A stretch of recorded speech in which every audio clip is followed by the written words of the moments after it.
everybody, welcome back to Doggo Card Reviews. We are back here with another scrapbook, this time episode 18, Appeal of Weiss Schwarz. Uh, it's appeal of the bloody game itself, man. Right, we just thought we just, with the game shifting and evolving across its 13 years and counting amidst a rise of trading cards as a form of unregulated financial assets, we thought we'd take a step back, take a deep breath, and talk about And what truly matters. Why we choose to play Weiss Schwarz. Weiss Schwarz is definitely a trading card game of its own league with a clash of multiple franchises combined with unique mechanics and has attracted people of all sorts of different backgrounds. oh boy, it's kind of strange. When I first heard of this game, I was like, "What is this game? Weiss Schwarz? Why Right, should I play this game? I have this right, thing called Magic." right. So, before we move on, Gavin, let's spend some quick moments to discuss about when and how we found the game, right? All right, so the So, year was the year was 2016. I was uh I was thinking to myself. So I met Victor at work, and we were talking about playing card games, and he was all like, "Dude, why don't you try this Weiss Schwarz game?" I was like, at first I was like, "Dude, I play Magic, like Magic's my jam, not this Weiss game, man." And he was trying to convince me, and I was just like, "Okay, fine, I'll give it a try." And I wound up really liking the game. Like, it's part of the anime aspect, but it's also the gameplay itself. The gameplay itself is surprisingly very deep and complex, while appearing very simple at first. mm-hmm. It's one of those. It's very rewarding when you get much better at the game. Oh, definitely, I Yes, can agree. Mhm. simultaneously, it also gets a lot more frustrating. Oh, yeah, definitely.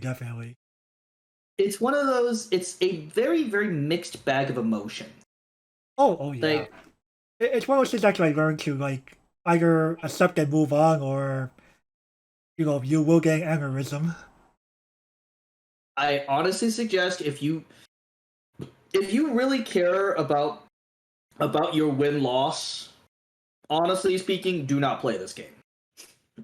Because honestly speaking, you need to take a more casual approach to it. Oh yeah, more on that when we go deeper into this. Right. Of course, and of course, the anime aspect. I mean, you're you're probably here because you like anime. Or If or, you or, don't, or a video game or a visual novel. something to do with anime. Like, the grand majority of the products that you'll see are anime based. Right. I mean, okay, yes, there are some things related to video games. When I think video games, I think non-mobile games. I mean, But again, the Persona series, that's high. I mean, but Persona 5 is 5 years old at this point in terms of both cards and the game itself. Persona has only one actual anime set. Right, and I believe that's P4 anime. Yeah, because all the others are from the actual video games. I mean, P5R when, man. Or heck, Disgaea. All Disgaea from the video games. And, well, you can certainly play this guy. Would most people recommend it? Probably not, due to its age. Right. Oh, but God, if you were during my time, Disgaea actually meta.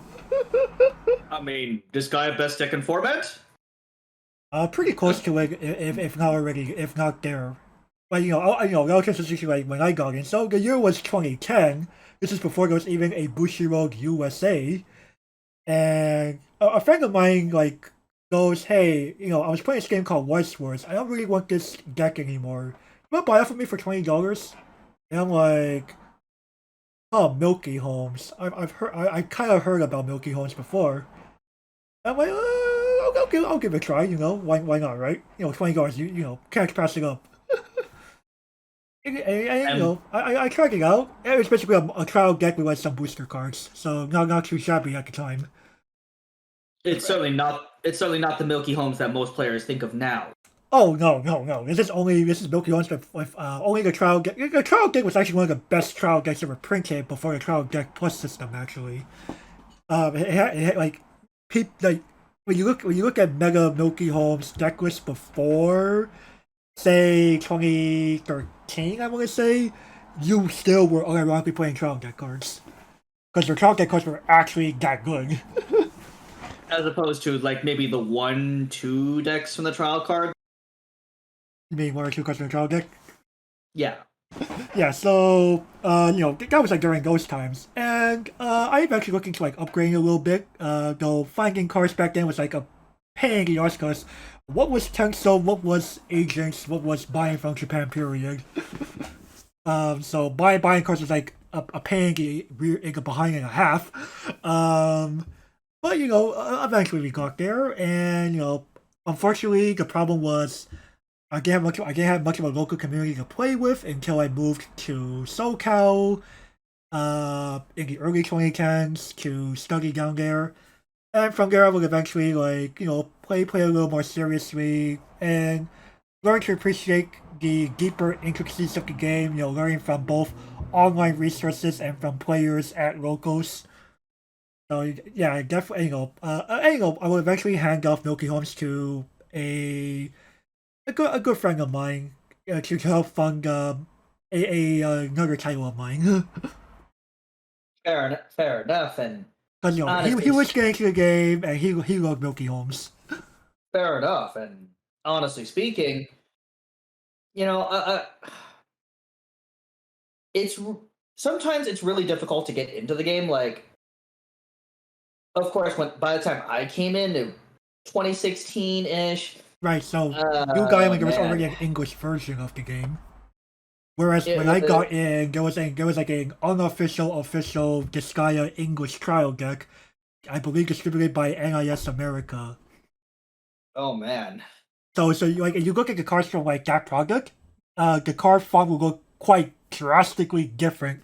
Oh yeah. I've actually seen that. I've actually seen this weird alien text. I was like, what the hell? Like This makes my eyes bleed. the only card that came after Bushiro printed an English Weiss Schwarz game that looked even similar was, I think it was after the Battle Yuri from Angel Beats.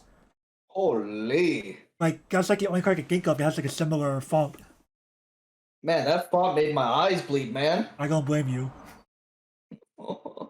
I'm just going, man.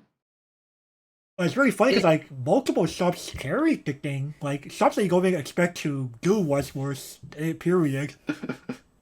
I mean, Like this one shop just goes like, oh yeah, I know most people here play the Disgaea trial deck because it's actually in English. right, but at the same time, it's very difficult. Like I said earlier, it's very difficult to get in because especially before Like, the English version, because how many people who like watch the show actually like could read Japanese unironically. not that most people that studied it. Most people that studied it, but at the same time, it's That's not a majority Yeah. of players, is it? no. That's no. That's probably like a 1%, if even that. That's probably the 1%. Like at the same time, though, Weiss in terms of mechanics, like you'd be hard pressed to find a game that's even like Weiss. Right, be right. hard So pressed. before we like get too carried away, just let's go ahead and move on to like a nitty gritty here. All right. Next one. Fight alongside our favorite fictional characters.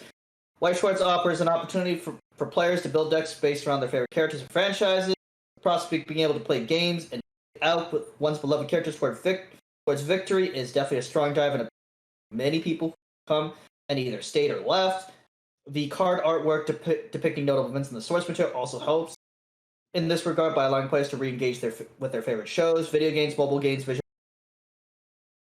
Right. Ooh. So, like just being able to go like I get to fight alongside like my favorite characters like say Honoka from Love Live, or Holy Kiyoma from Steins Gate. Like it's it's something like I feel so powerful to do that in a card game, right? Versus just okay, I go to like Yu-Gi-Oh! I get to fight alongside uh Orcus? Question mark? I mean, or in Magic, okay, I summoned Elspeth Knight Errant, or Elspeth in general. Like From unless you're a Vortos, like you kind of don't really have an emotional attachment to like these characters depicted in other card games, right? If you go to a modern tournament and ask the room how much they know about the lore behind their, you would be hard pressed to get more than 10 people. And I argue probably same with Yu-Gi-Oh! Like, Weiss is a game. Like, Weiss is deeply embedded within its lore. Yeah, like you know, I'm very glad. You know, there's a reason why when we do like card reviews here, that we sometimes discuss my source material. Right. Now, Like to see cards actually like implement that into the card effect design. It's very very amazing. Like you know, just recently when we did Data Bullet, like knowing that Kurumi is a celestial spirit that manipulates time, her interacting with the clock is very flavorful. mm-hmm. Or even Assault Lily, the shoot spec angle was an event itself. Right, the Shoots Angle pack, or the level 3 Yu that needs to really on board to avoid taking damage while attacking because of the Lunatic Tracer ability that Yu has. Mm-hmm. You know, it's now, of course, there is the flip side. You do have players that eke into Weiss that are basically the Yu-Gi-Oh! Or Magic players. You know, the ones that go, they come in, they're like, cool, I'm interested in this game because I see a lot of people playing it. What's the best deck in the format to play right now? They're not asking about, you're not asking, oh, can I play with Sword Art Online without knowing that it's there? Or can I play with, you know, can I play with Goblin Spirit? Can I play with, insert some title? Can I play with Fate Grand Order, etc.? They're asking, can I play best deck in format, and what is it? And, I don't know why, but a lot of players tend to frown upon that. And, I think it has partially has to do with with this point I bring up here. Like, people just go, no particular anime series or video game or visual novel brought you here? Question mark. No, it was the gameplay itself. I see. Because it's kind of course, that is part of the appeal of playing the game. Right, more on mechanics later.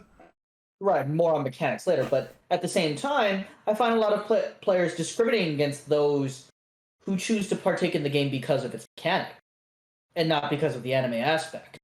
Right, I guess making like to the vast majority of veterans in the game, I'm not, we're not here to point fingers in the game, but it's more of, we are definitely biased into thinking that people who play this game, chances are they have an emotional attachment to at least one of the titles they play. Right. Like, it's just a bias that we've learned to, for better or worse, learn to develop and harbor. As opposed to something like Magic or Yu-Gi-Oh, where it's very commonly accepted, Like, oh, you play Orcus? Okay, I'm not gonna ask you if you know the World Legacy lore. Do you know who Teferi is? Right, or do you actually know about the True Draco story? Or do you know Karn's legacy throughout the game? Right, like, like, Vortos is kind of a very rare thing in most trading card games in general, right? Except for Weiss, Weiss Schwarz is a very, very special one, because, in Weiss Schwarz, like, that's the game. In Weiss Schwarz, the lore was already written because the source material came before the card game. Right, versus other games, source material is kind of an afterthought. Right, like, okay, we make a card. Is it worth a story? Sure, let's write a story. Sure, but the story is such that you actually kind of like go out of your way to find it. Like in Magic Gathering, you either buy into the novels or read on the online blogs, which a lot of players TLDR them. Right, they're like, screw that, right? And kind of same with Yu-Gi-Oh! Like it's either published in some like magazine or something, or it's published on a website somewhere. which people And don't read. or heck, even like Cardfight Vanguard, like it was either in a magazine or online. I mean, even within Bushiroad's own realm, you just said it. Vanguard. Right, and that's to be fair, Vanguard was a product that Bushiroad came up with after years of making these multiple collab card games. Bushiroad has made Chaos, Victory Spark, etc. before Vanguard. Yet it's commonly accepted amongst Vanguard players to know nothing about the lore behind your. For the most part, like if any, to Vanguard's credit, there is a bigger lore appreciating community, and it's been growing, especially after Overdress became a thing, or at least growing once again. Like G saw an explosion, Overdress is another explosion. Like V was kind of like low key devoid of lore, much to the lore community's chagrin.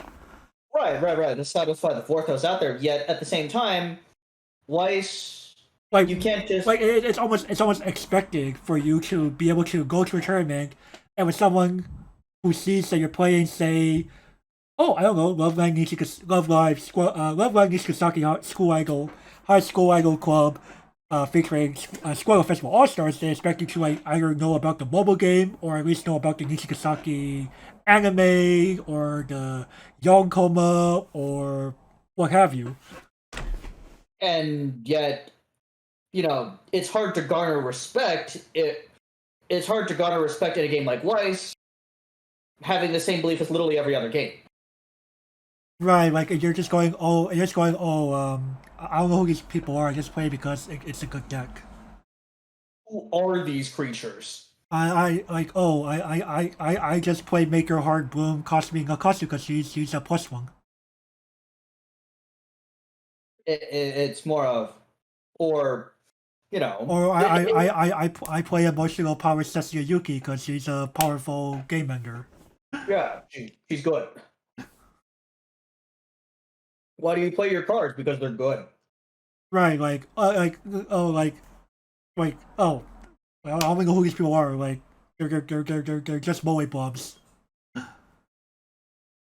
I mean, heck, I'll even say this. Like, I have two friends who would go, I would love to play Weiss Schwarz. One problem, I don't want to be surrounded by people who play cute girls doing cute things. Well, you're gonna get pummeled. The problem is not.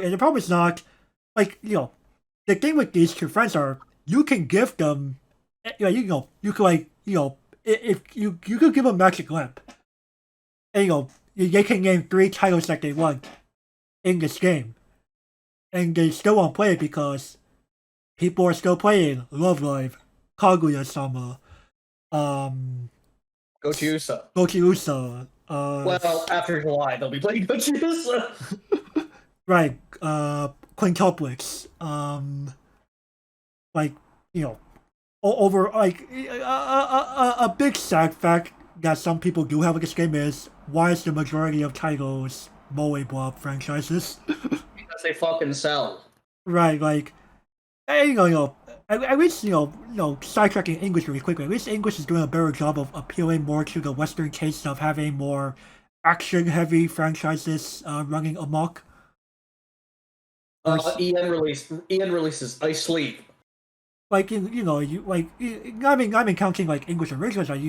We have like more of the isekai stuff. Nazarick, Konosuba, Sword Online, Slime, Re:Zero even. Why do you think I just post the Shaq sleeping meme every time something gets announced for English? Because there's like, it's just that title, screw it. And English originals definitely help to bolster this. Cardcaptor Soccer has very sort of action while also not being completely full of moe blobs. You got some relevant male characters there. Adventure Time, yeah. Batman Ninja. The upcoming 7 Deadly Sins. They're doing a lot of they're doing what they can to appeal to people that are like fuck idols. Right. Because or just fuck cute girls doing cute things in general. Why do you think that they won't dare port something like Goshiusa over? They Right. wouldn't dare. They wouldn't dare, dude. Oh no! It would do pretty terribly. Like the only reason why we even go there is because Mega Hore Singaporeans vote for it. Kind of like people would argue that's the reason why English got conquered in the first place because Mega Hore Singaporeans wanted it. Really, the sweats in Singapore? The sweats from Singapore? It's what most of the community will tell you if you ask them.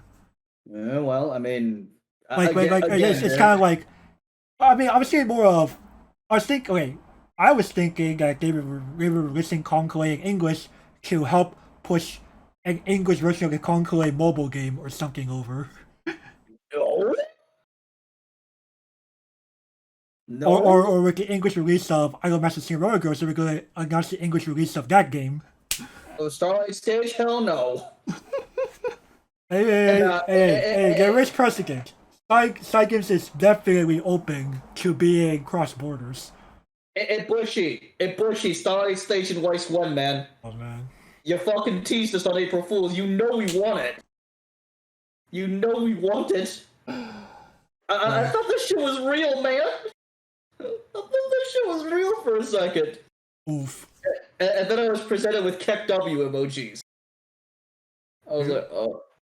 Well, yeah, can you try bombardment with a message or something about that? Yeah? And I got basically Keck W in response. Oh. And you guys just goes, wait, why? That far, man, look at the gate. Oh. Damn it. No. But regardless, though, again, even I myself, who is more, I came from Magic, so again, it was kind of expected. You don't know shit about your cards. And coming into this game, I'm going, why do I feel so foreign? Most people predicted me to have a quick exit out of this game and go back to Magic. Play this game, very casually for a few months. Nope, I'm out. Because you realize that you don't fit in the community or something, right? I just felt kind of awkward because I had the belief of I play what is, I play what is good, but it just so happens to be something I like. Right, sometimes that just happen, that was definitely me with Love My Sunshine. Like, oh, I like Love My Sunshine, and then play it especially after First Lessons Booster, oh, this happened to be mega. Broken, man. Fucking broke. It just so happens that Yo Walking Up is my best girl. I own 3 of her goddamn SP, man. She's mine too. Right. But literally, though, a lot of people like to accuse me of, being that sweaty meta whore. I'm going, bruh. Oh yeah, no. Sunshine players easily get off, especially after the extra booster. At least people know that I am an idol fag. I mean, even I'm talking about my entire career, dude. Right. I'm going, well, a lot of the sets that I have, a lot of the properties I happen to like also happen to be very good. Right, and that's the ideal. In my opinion, that's really the ideal of Weiss Schwarz. What you like happens to be good. Like, for example, I like Nichigasaki. It just so happens to be really good. In general, Gavin, you would argue any title that any given player wants to invest in out of emotional attachment to that title, you would argue that they would definitely want it to be good in some way. Of course. No one wants to play a pile of trash on purpose. Right, I would have liked for Steins Gate to be good, despite the reality. Steins Gate is a flaming pile of ass, man. And I still buy into it because why? I like Steins Gate. What's funny is, 2017, a lot of people accused me of being that sweaty meta whore. I'm like, bro, if I was a sweaty meta whore, why didn't I buy into Shigeki? Right, you get that should have been the clearing obvious path, right? But I didn't buy the Shingeki. I was like, who the fuck are these Titan creatures? Who's Eren? Right. Who? Mikasa? What? You know, I thought they were making the Mikasa Suka, man. Excuse me. You know, I thought they were making that joke. Of course, you've seen that meme. Oh, plenty of times. I've been the Attack on Titan fandom for longer than I should have. You know, I was just like, you know, people are like, why didn't you buy the Shingeki, man? I'm like, because I have no idea who these creatures even are, man. You bought Vivid Strike, man. Yeah, I'm just going, well, yes, and I promptly saw Vivid Strike. Because you realize, okay, Dex sounded good on paper. Actually placing, why are there 5 gold bars in my hand? Why are there 2 gold bars under Fuka? And I'm like, bro, you had no attachment to that. I'm like, true, I didn't. And there are decks where I'll admit it, I bought based on how good they were. Not because I know the source material. I mean, I'm sure some people have some decks like that. Is that the majority of decks I own? No, of course not. In fact, if you could tell during the reviews, I do have majority of them. I do have some. I do know the lore behind. Right, like Gavin knows more about Gale Live lore than I do. But then again, man, oh man, season 1, oh man, the set was based off season. I hate. You hated season 1. No, dude, it's been 8 years. Right, but you know, at least you knew more than I did at the time. Oh yeah, and then damn, I'll have to admit, I didn't watch the movie. But you know, but you knew Kurumi from like your history with Gale Live. Yeah, seasons 1 through 3. But regardless, though, okay, like go to Gun. Hello. Right. Oh, you could tell that we definitely knew about that going in. I mean, heck, Gavin forced me to. And then you wound up fucking loving it. It's one of my favorite anime of all time. It's just like, it's because your boy, isn't it? Dude, if it weren't for him, there would be no show for me to watch. He's a fucking prick. And he made for a good show. Yeah, he did. He did. You know, you know the meme of like the giant AF book and the tiny AF book? Mm-hmm. Giant book, you know, quintessential quintuplets like in general, right? Mm-hmm. Tiny book, quintessential quintuplets if Futaro never encountered the Nakano family. Oh dang, we would have no show, man. We would have no show. And it's just, it's more of. I mean, am I wrong? No. or episode 1, he sits in front of Itsuki and says, "Yo, girl, you look purty. Let's go out on a date." And then credits roll. The end. He marries Itsuki. Credits roll. The end. Yep. He marries Itsuki. It's just like, wait, did he just send for Itsuki? Like that would make for much of a show, would it? No, it wouldn't. Even though Itsuki's initial thoughts of him, this guy's an asshole. And you know, I agree with you, Itsuki. He is an asshole. But at the same time, hey, at least we learn they complement each other. Oh, they do. They do actually quite a bit. Like they chase each other for the better end. You know, I like that dynamic. And Itsuki is the most mature and level-headed of. I think there's a reason why Weiss Schwarz goes her secondary trait, diligence. And you know, it's that kind of flavor that makes, you know, you can appreciate Weiss Schwarz R&D. If I could appreciate Weiss Schwarz R&D for something, at least they have flavor. Like, you know, typically what are climaxes based on? Notable event. Like, you know, they're called climaxes for a reason. They're typically like a climax of like a mini arc or something. Like, right. Like, you know, no further than Konosuba Election Crimson. Joined hands. It was that moment where Yuhyun and Megumin joined together to defeat Sylvia. Bro, how much you want to bet the 7 goodbye is going to be a fucking climax in Gotoku Set 2? Would it be called Seven Goodbyes? It had to be called something else. Dude, that's the name of the arc. That's the name of the arc, but that's what I'm saying. It should not be the climax name. Or one of the character one of the card names is Seven Goodbyes. Seven Goodbyes. Insert one of the girls here. That's a little lazy, Loki. I get like Sunshine for doing that. Okay, man. Insert song name plus character here. Like, that was a little lazy, but you blame them though, man.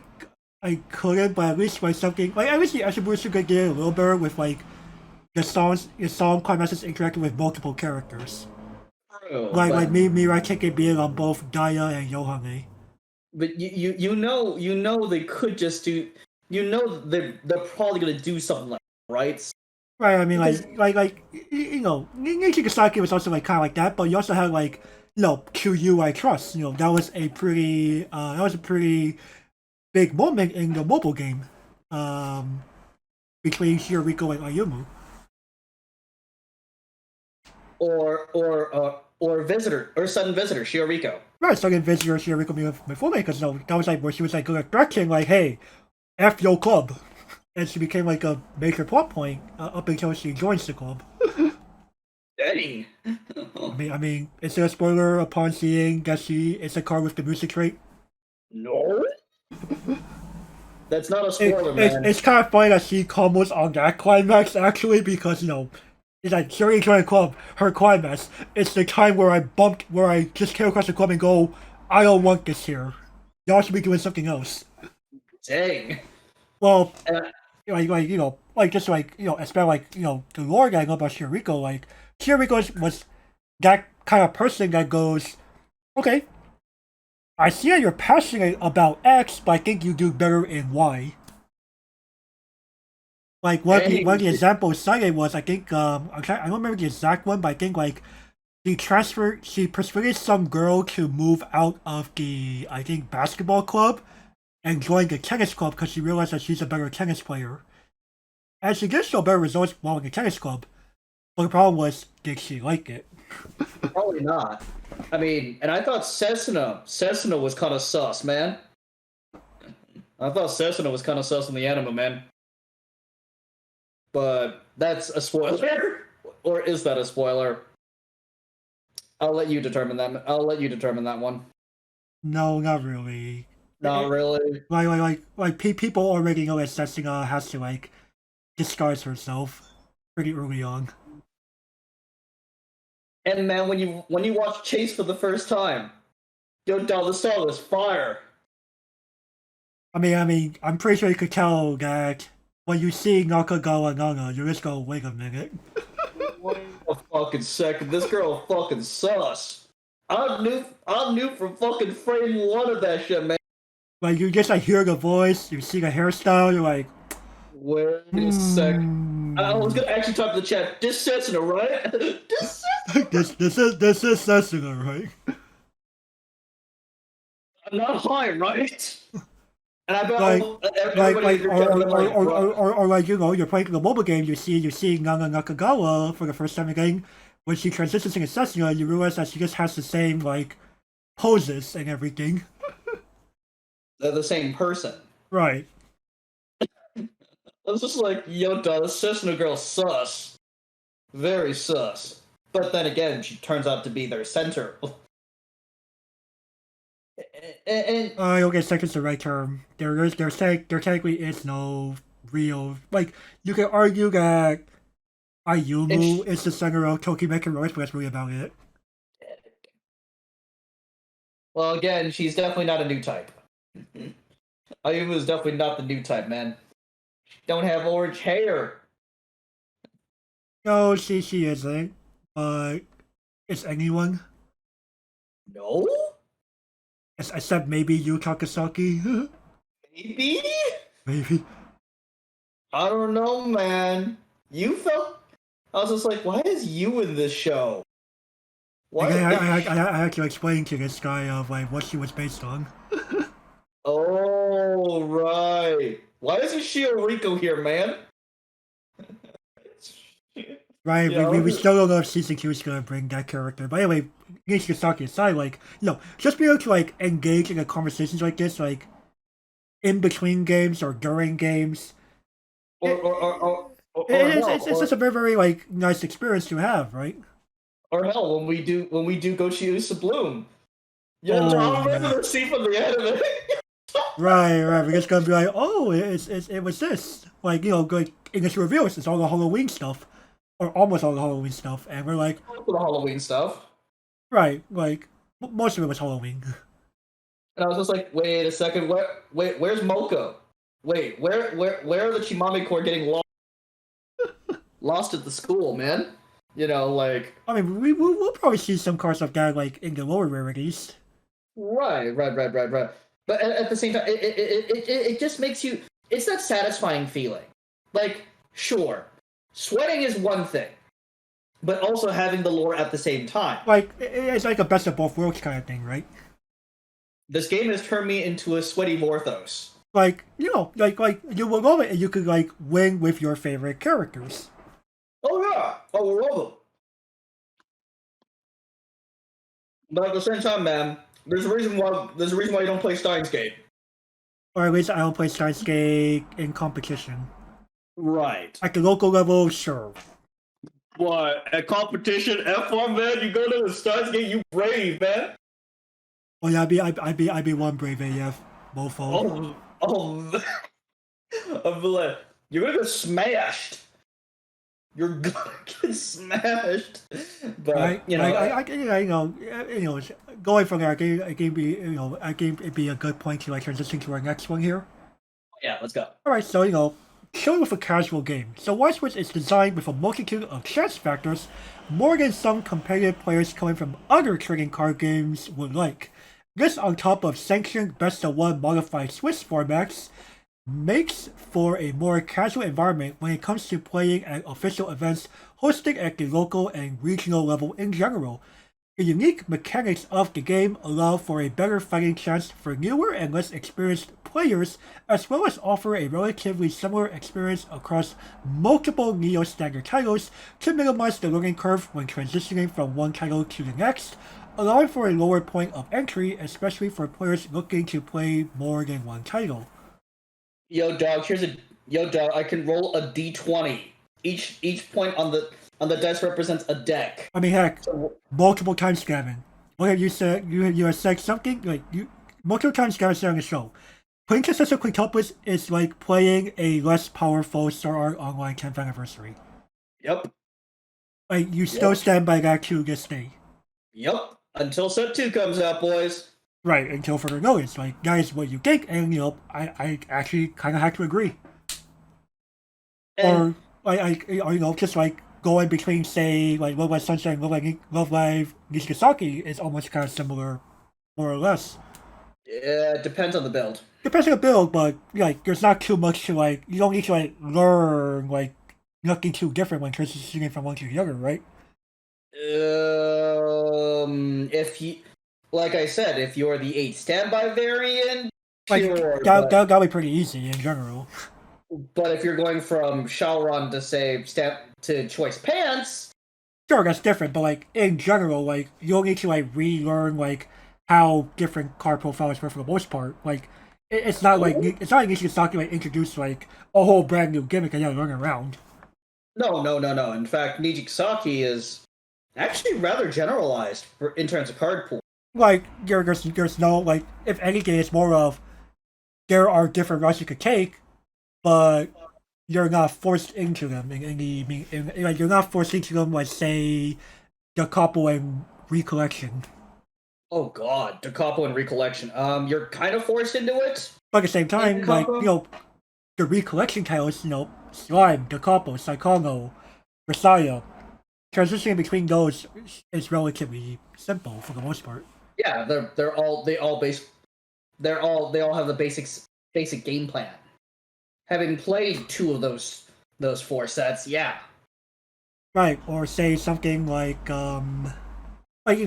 just like Weiss Schwarz card design has been purposely, like much to our chagrin, has been cloned such that you will find recurring card profiles across different titles.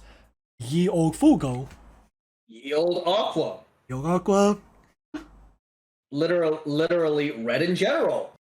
yeah, Ray General, true. Just doing this copy pasta nonsense. Like, can't you guys be even slightly more original? Or you know, costume style Akane. Hey man, that's fucking new. That is new, but we are expecting to see more of them moving forward. Of course. Or or Or even or also or even the Mark, yeah, princess. also Mark 3, Rise Mark 2. You know, those are much more recent additions. Now, Bushy, it would be nice if we could get Ozzy Mark 1, but unfortunately we'll never get Mark 1 back. Like they already struggled to give you a Mark 2 by making it name locked. And we were like, no, we'll take the Mark 3 variant.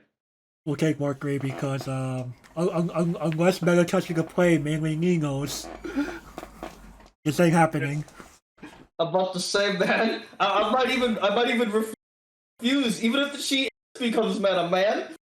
Ooh, out of principle, Yeah, out of principle, man. I'm sweaty, but I'm not that sweaty. you're not that sweaty. Like, no, if I'm forced to play Nino, F it, I'm going down a different path. Nope. Fuck it, I'll stick with good stuff. Thank you. I'll stick with. Oh hell no! Even a statement like that just proves that I'm not 100% all sweat, no fun.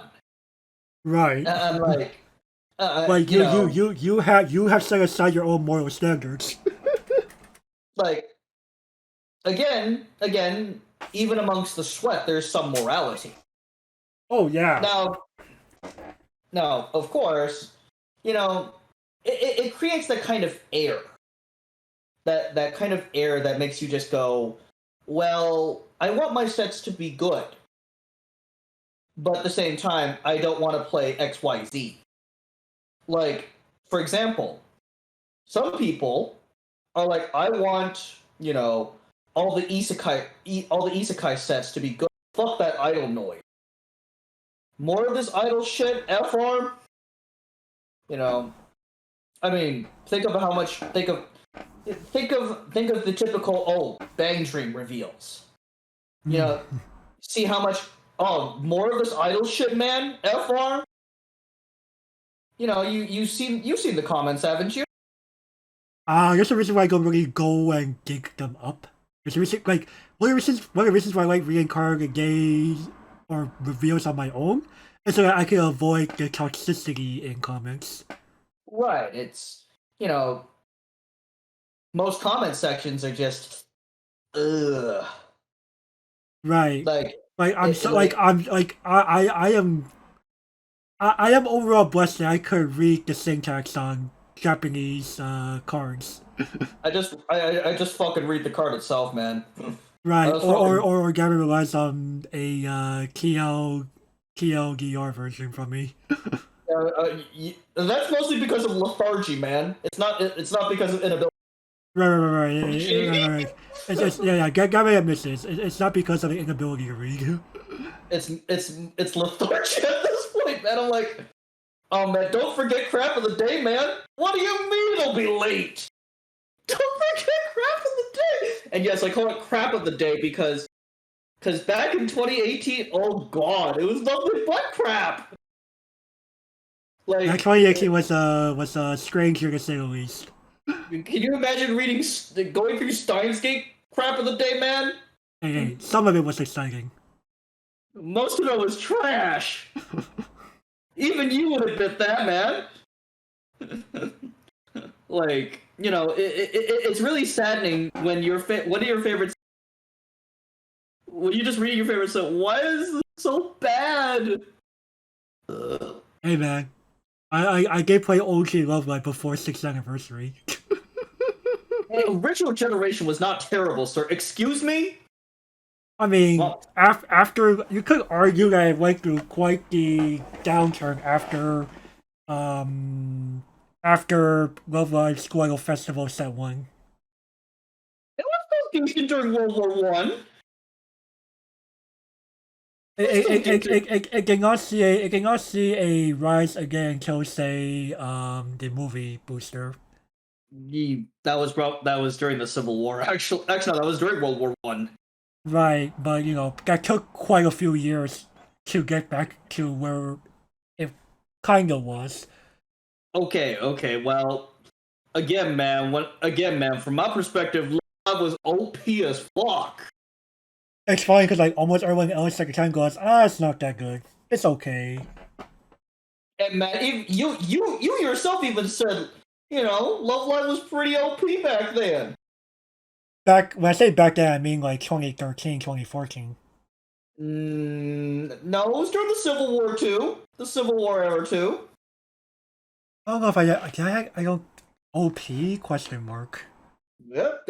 Certain cards were like he said, certain summer festival cards were.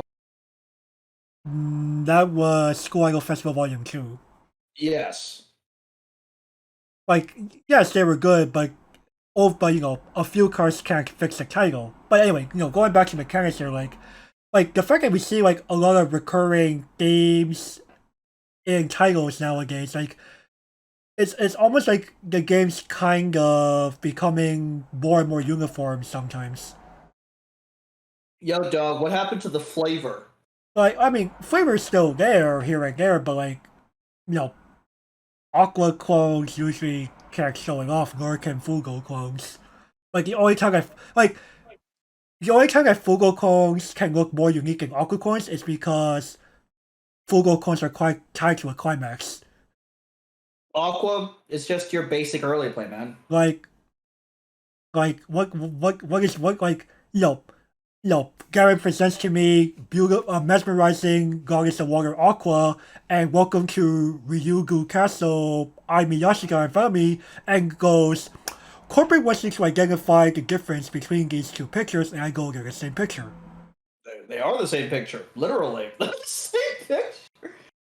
Like it's or Gavin shows me a picture of believe that time will come Puck and quintessential quintuplets each got Nakano, and asks me to find the difference between these two pictures, and I go, they're the same picture. The only difference is color shift. I mean, same thing with Aqua and I, right? Yep, color shift. That's the only difference. Well, and trace shift, but whatever. I mean, we kind of assume proper traits on their respective card. Oh yeah, for sure. I mean, and of course, I think the theory behind that is players want usable cards. Oh, definitely. And just also just like transitioning between titles. Just like because I get Bushido wants to do for its players is increasing quality of life. I mean, okay, you've played with Aqua thousands of times. You've played with Aqua thousands of times. We know it will sell. Right, they see what's in everyone's like topping list, right? And they see nothing but Aqua. Now, of course, they care about topping Japanese list. They don't care about what we do here. Right, though there's a good chance that a good number of us repeat what Japan does anyway. More than a good chance. Right. It's quite predictable, to be honest. It is very predictable, but it just goes to show, like, despite Bushido sprinkling some nice flavor here and there on their cards, it's not like they're not doing that, period. But at the same time, they are purposely recycling a lot of things that people are willing to use. Lullafin combos, Maguro combos, Fugo combos, and not just combos, but like Musashi's, yield drop searches, drop salvages, like literally Shimakai's. Literally, the most unique cards that you'll see are your level 3 finishers. Right, but even you could argue that like some of those have kind of been cloned here and there, like Darth Vader's. Darth Vader's literally everywhere. are literally ubiquitous by now. Like Darth Vader style profiles, or Clock kits are still running amok. right. On our on play burn ones or something, or on Yeah, attack top check burn.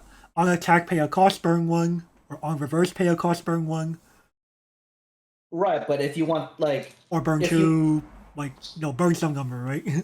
right, and of course it's you restands. Right, restanders, like and Now of course, the curse clause popping up on finishers left and right. can we can we please start deleting that clause and put some sort of draw, Like adding cards to hand? was it wrong to make cards like each go double R plus? Was it really? And a lot of people will say each code double R plus is a really good card. So what was wrong? Yeah, what was wrong? Like, what was the problem? I don't understand. I mean, if you guys wanted a restand, Nino's your girl. She even heals you twice. Right? Yeah, work for it a little more though. Still, But she rewarded for those who put in the work. she's $6 compared to each cost 15. Yeah. So I mean, because people don't want to work. you need quite the hefty amount of resources to get all that off. two and two cards for the restand. Pitch a red or a blue to heal. That's a lot of cards for some people. Well, again, You get Nino's kind of definition of you get what you earned. and You get what you again, work. You get what you work for. one of the best finishers of the game, Dwarf Shotgun, literal dollar. Literally $1. And yet a lot of people will disagree with that statement. I'm going, how so? 5 pig 1 burns and a side of 1. And flipping it back over to like the fact that there's there's like a multitude of chance factors. Like something can just like go wrong at any point in the game, right? Right. Like opening hand. Oh, you're already 3 out. You're 8 out turn 1. Okay, you discard 2 discard messages, you draw 2 more or something. Okay, clock, draw 2, you draw 2 more. on attack trigger your last one. It happens, man. It happens, and Low chance, yes, but could it happen? Definitely. it's Murphy's Law, man. And a lot of them are there's a reason why Gavin said earlier, like if you care about your win-loss ratio to not play this game, it's because you could just lose when you're doing everything right. Yep. Like Weiss Schwarz is one of those games that will teach you a life lesson. You could do everything right, optimally, and still lose. That's not a weakness. That's life. Yeah, that's life. And a lot of the more competitive players will dismiss. I have 2 words for them: Murphy's Law, and they won't even converse with you as soon as you mention Murphy's Law. Right, and the format that official events use. That's the one modified Swiss. This pretty much means that mistakes or RNG things that disfavor you will punish you. A good best of one rewards surprise tactic and that 20s. Right. That's what best of one rewards. Both of them. Right, and people have taken advantage of definitely the surprise factor multiple times. Like, who would have thought Milky Home's Phantom Thieves would have qualified for WGP not long ago? Phantom Thieves, F4, man. F4. Like when you hear Milky Homes and you heard that it won, you're probably thinking the ye old stock charge list. Ye old detective wall up the deck. Nope. Phantom Thieves won. And you're like, what? Or you hear GS Yellow winning a World Grand Prix. What? Like when you hear Goblin Slayer wins for a WGP, what are you thinking? Either Red Deck wins or Door Pants. Right. One of those two. Again, looks like this. The Yellow. It's 50 yellow cards. Wait, it's all yellow? Always has been. And you'd be like, how did you win? Best of one. Like, Literally. FR. Like, for the competitive minded players who really care about best of ones, like who really care about having best of, you're playing the wrong game, buddy.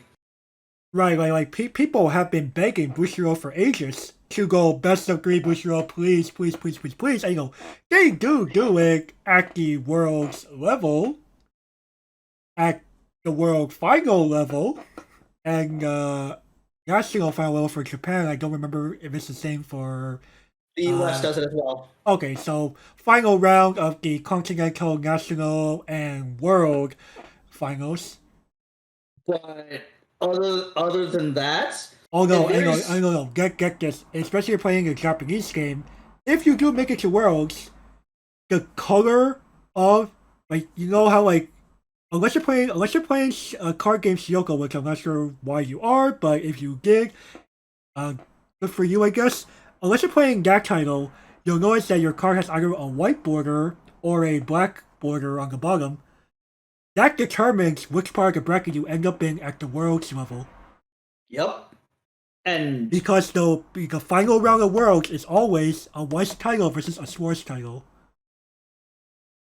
and it's and if you notice last year, there are two white titles and there are two Schwartz.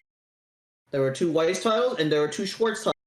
Pretty much at World Grand Prix, the top 4 from last year. Like Two white this titles, two black titles. this is on purpose. And Bushido wants to make sure that whoever went the final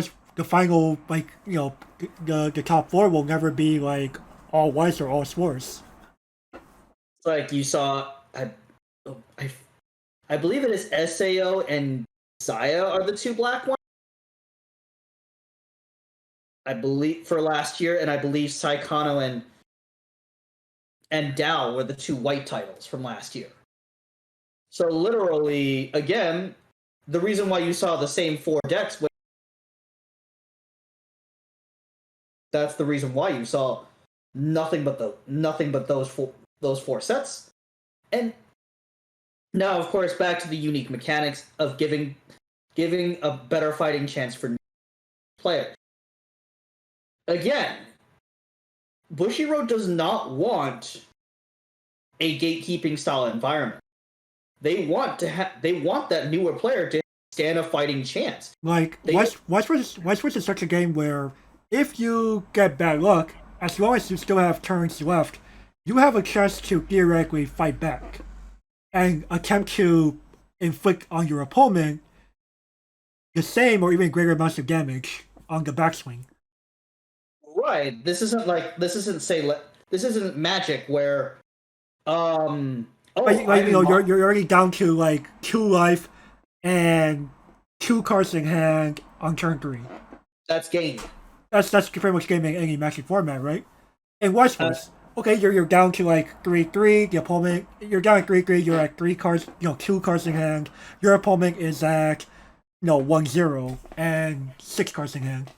You could still win the game. You can still theoretically win the game. Yeah, I've seen it happen. And Yu-Gi-Oh. Pick up the cards. Go to game 2. You're done. Pokemon, same thing. Pick up the cards. Go to game 2. Like it's one of those things that makes me go, for the competitive crowd, there's a lot of things that Bushiroad does to deter the like the format, the mechanics themselves, heck, even the price structure or rather lack thereof. Like, what prize, man? Bushiroad's not giving you a PlayStation 5. They're not giving you an NVIDIA graphics card. They're not giving you an Intel Core i9 processor for winning. They're not pushing $1 million in front of you. No. They're not offering money. They're not offering... they're not really offering product. They may offer you maybe a special card with a special hot stamp on it. They'll give you a nice certificate, and you make it work, a nice trophy on top of that. That's pretty much it. like And are you going down to like the national continental level? Okay, you win a certificate and you win a all expense paid trip to Japan for the world final. Congratulations. you can't even say refuse the trip and convert that to Yeah, you cannot go. Oh, okay, I guess in cash value. No, no. You there I was won't no. give you any cash. No, there was no cash value attached. You knew what you were going into. It's one of those things that Like Keith Dungy was once having quoted having said, "I don't want to attract quote unquote those types of players as in prize hunters." basically he doesn't. Basically, he does not want to attract people aspiring to be professionals. Right. He does not want to. He prefers it such that ideally someone unique wins that world champion title every year. And it usually is someone unique. And there's several reasons for that. Like you can only perform so consistently at a game like Weiss Schwarz. Now, some people might argue, what about the English side? Honestly speaking, even amongst the English speaking, even amongst BCSs, you still see different names. Well, sure, some of the same names pop up here and there, but you also see a lot of new names. So literally, even those who claim English has a quote unquote, I would argue no, it doesn't. Like there's really no difference between effectively speaking, like on a foundational level, there really is no difference between the English and Japanese game in terms of format and mechanics. And of course, you're just seeing, it's always best of one modified Swiss. Right. And to just clarify, that just means it's basically effectively a double elimination with a top cut. Well, in the English game, you're not automatically eliminated after 2 losses. Oh, it's because English does they stop doing modified Swiss. That's why. You're effectively eliminated after 2 losses, though. Right. English does actual Swiss now versus modified Swiss. But those who participate in World Grand Prix, double losses. Double loss elimination. Right. That's why I put modified Swiss here, because we were talking more about the Japanese game. But, that's why I touched on English really quick here. Like, despite them doing Swiss, it's practically modified Swiss for all intents and purposes.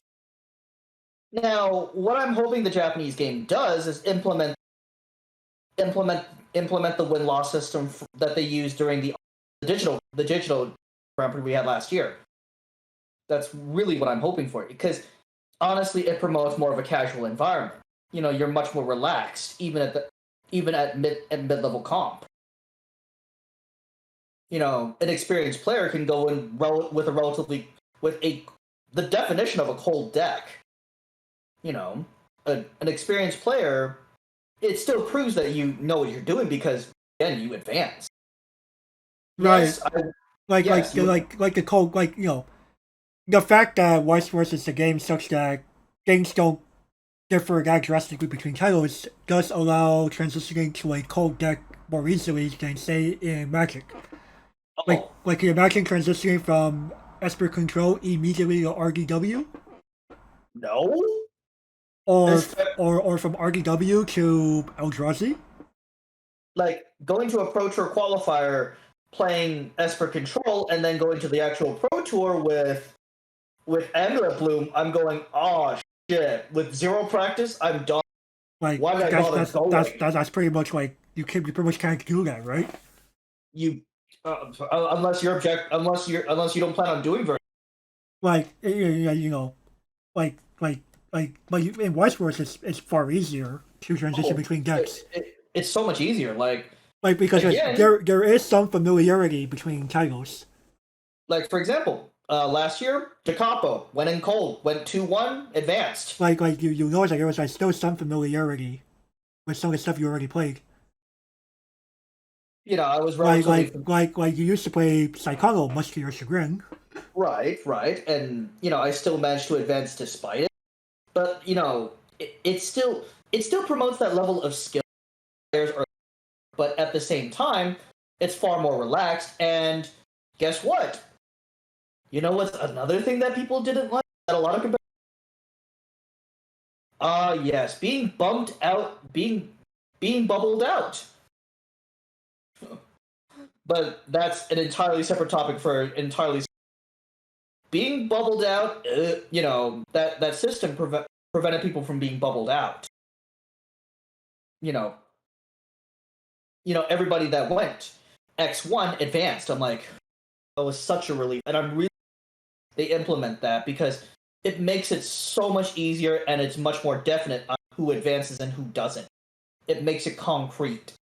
We don't have to worry about being bubbled out anymore.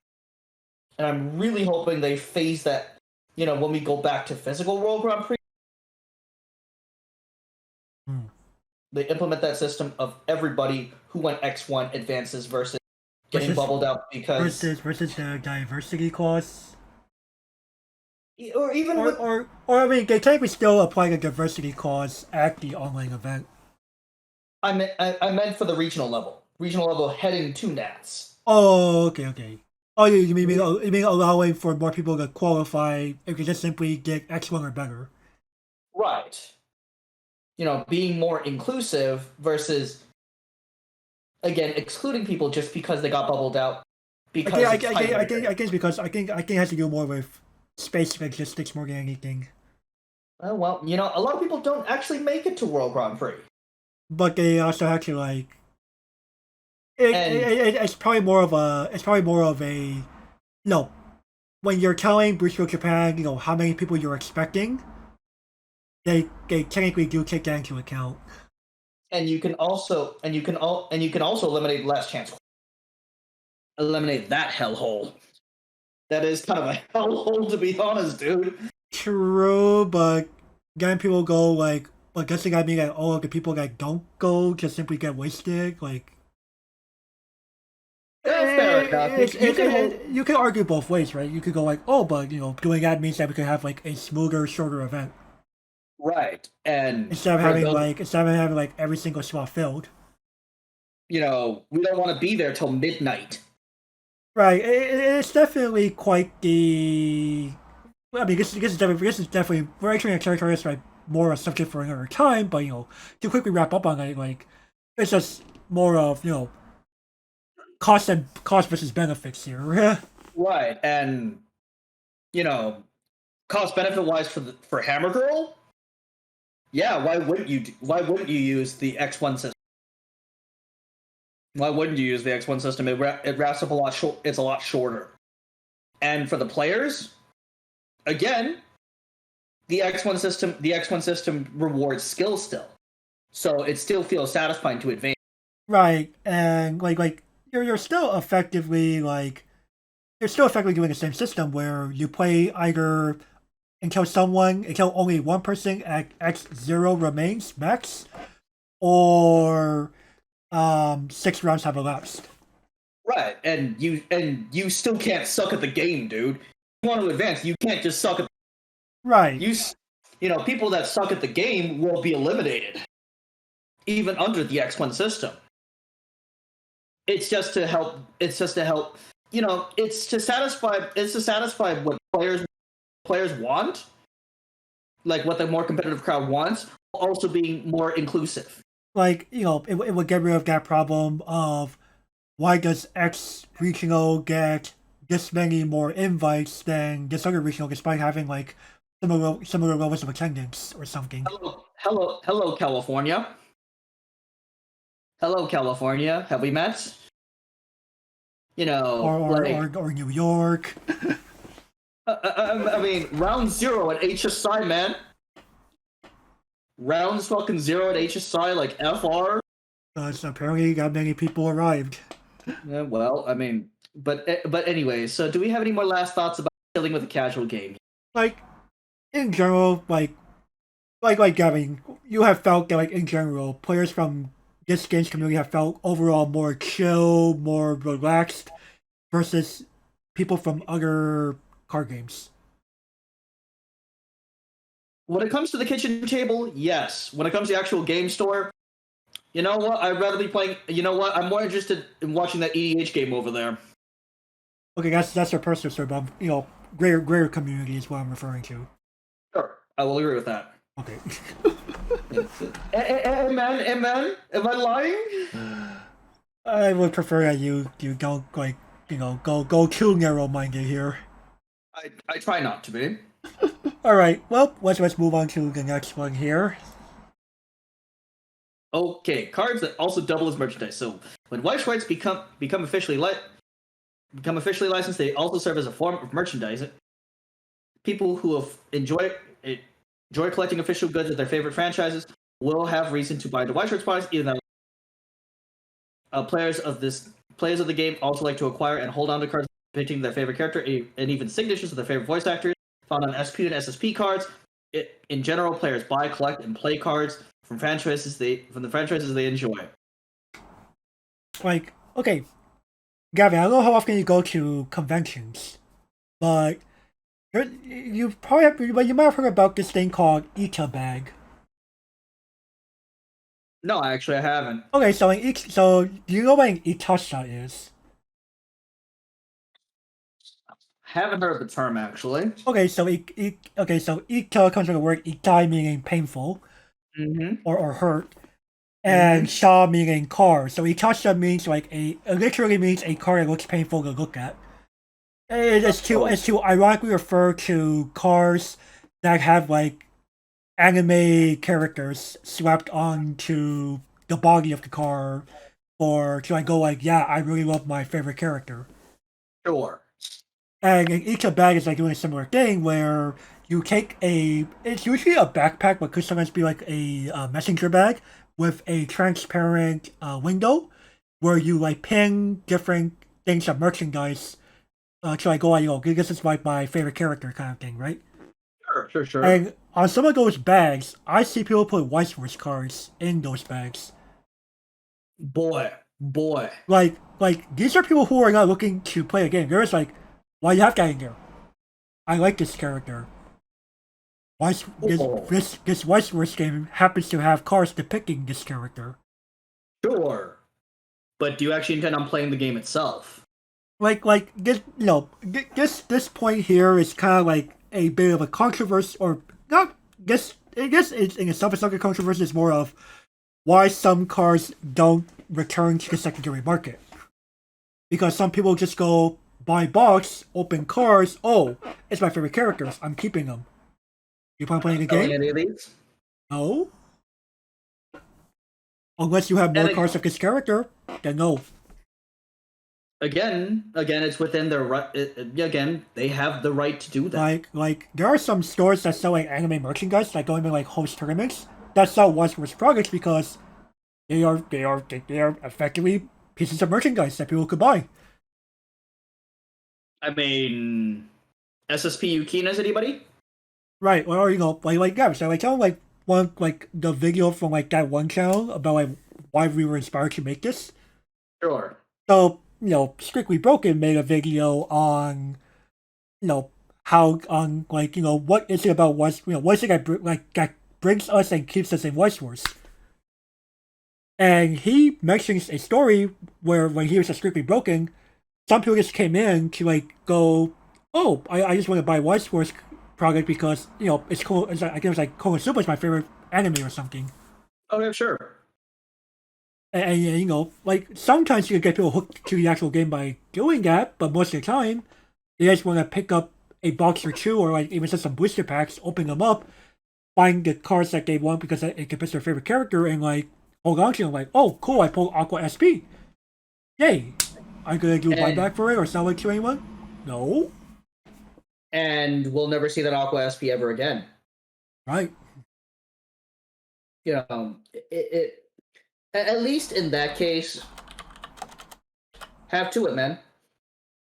Right. Like, like the fact that like for us who actually do play, it's kind of lets people go like, this deck is a piece of merchandise. Effectively speaking, like you could have like a waifu shrine or something and go, yeah, this waifu deck is part of this waifu shrine. Fair enough. Fair enough. If you want to treat your cards like merchandise, that's fair enough.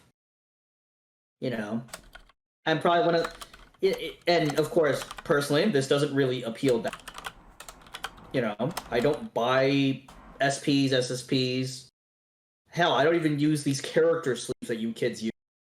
Right, like almost like there was actually a joke post that someone made on Pojo.com where it was like, oh yeah, how you get better at this game? Like actually like show love for your waifu or your favorite characters by having character sleeves on them. What was one of the steps. Oh, jeez. I mean, obvious joke post is obvious, but still, like it just goes to show like how serious some people are to like really accessorize these Weiss Schwarz decks, right? And more power to them. If that's what keeps, what's funny is Weiss is a very niche game. Like Gavin, you could tell as well, like what you've seen from my end. This guy, fucking character sleeves everywhere. Almost everywhere. Matt, hello. Yeah, I have a sunshine mat. I have sunshine sleeves. Like, I sometimes come into an event in a sunshine character cosplay. I was about to say the guy bloody dresses as a like and more power to him. That's how we fucking met. We're like, oh, who is this creature? Why do you look like yo? One of those things. Those are my exact thoughts. I was like, who are you? Victor ditched me for you? FR? I felt a little bit of animosity because I got ditched for that shit, man, and yet I'm on this couch. Now here we are, and I barely talk to Victor, if at all. The last I talked to Victor was like, well, I still talk to Victor from time to time. We were talking more recently about the Love Live School Idol Festival after school activity YY home meeting game on the PS4, PS5.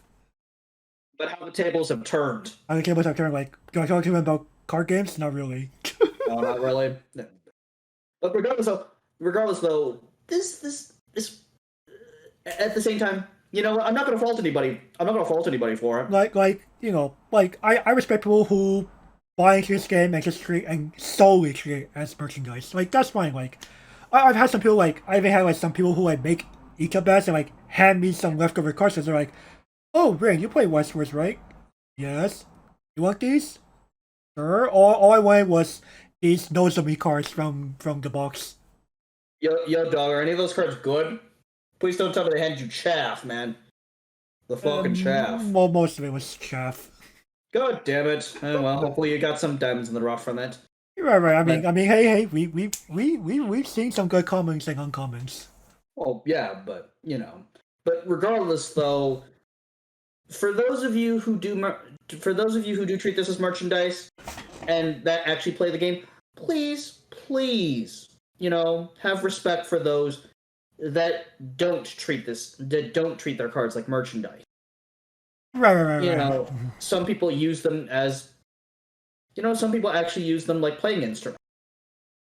Some people actually play with their cards and want to play with them. There's definitely nothing wrong with that. Like I myself don't engage in any of this merchandising stuff, man. Though you will admit you do have some attachment to some of these decks, period, and effectively treat it like merchandise as a result. Of course, but at the same time, character sleeves, man, FR. Right, you don't accessorize your decks. That's the real problem here, or not even problem. Yeah. That's the real thing you're trying to say here. You don't accessorize, and no one's gonna fault you for not accessorizing. I've gotten a few glares. I would say this. You know what? I could get something far worse than what you do. Okay. Masquerading your character sleeves. I've fucking seen that. Man. You come up, you have a Mac of Ray Zero, your sleeves are Madoka Magica, and you do your initial discard and it's freaking Sao. FR? No. The deck box was Idol Master, and your storage box was Love Life. What?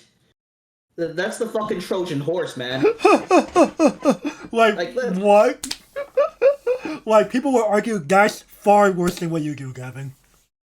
And man, Ultra Pro Box Dragon Shield sleeves. Like, at least they're not trying to mess. At least they're not trying to go. You're pretending to be someone else entirely. Nope.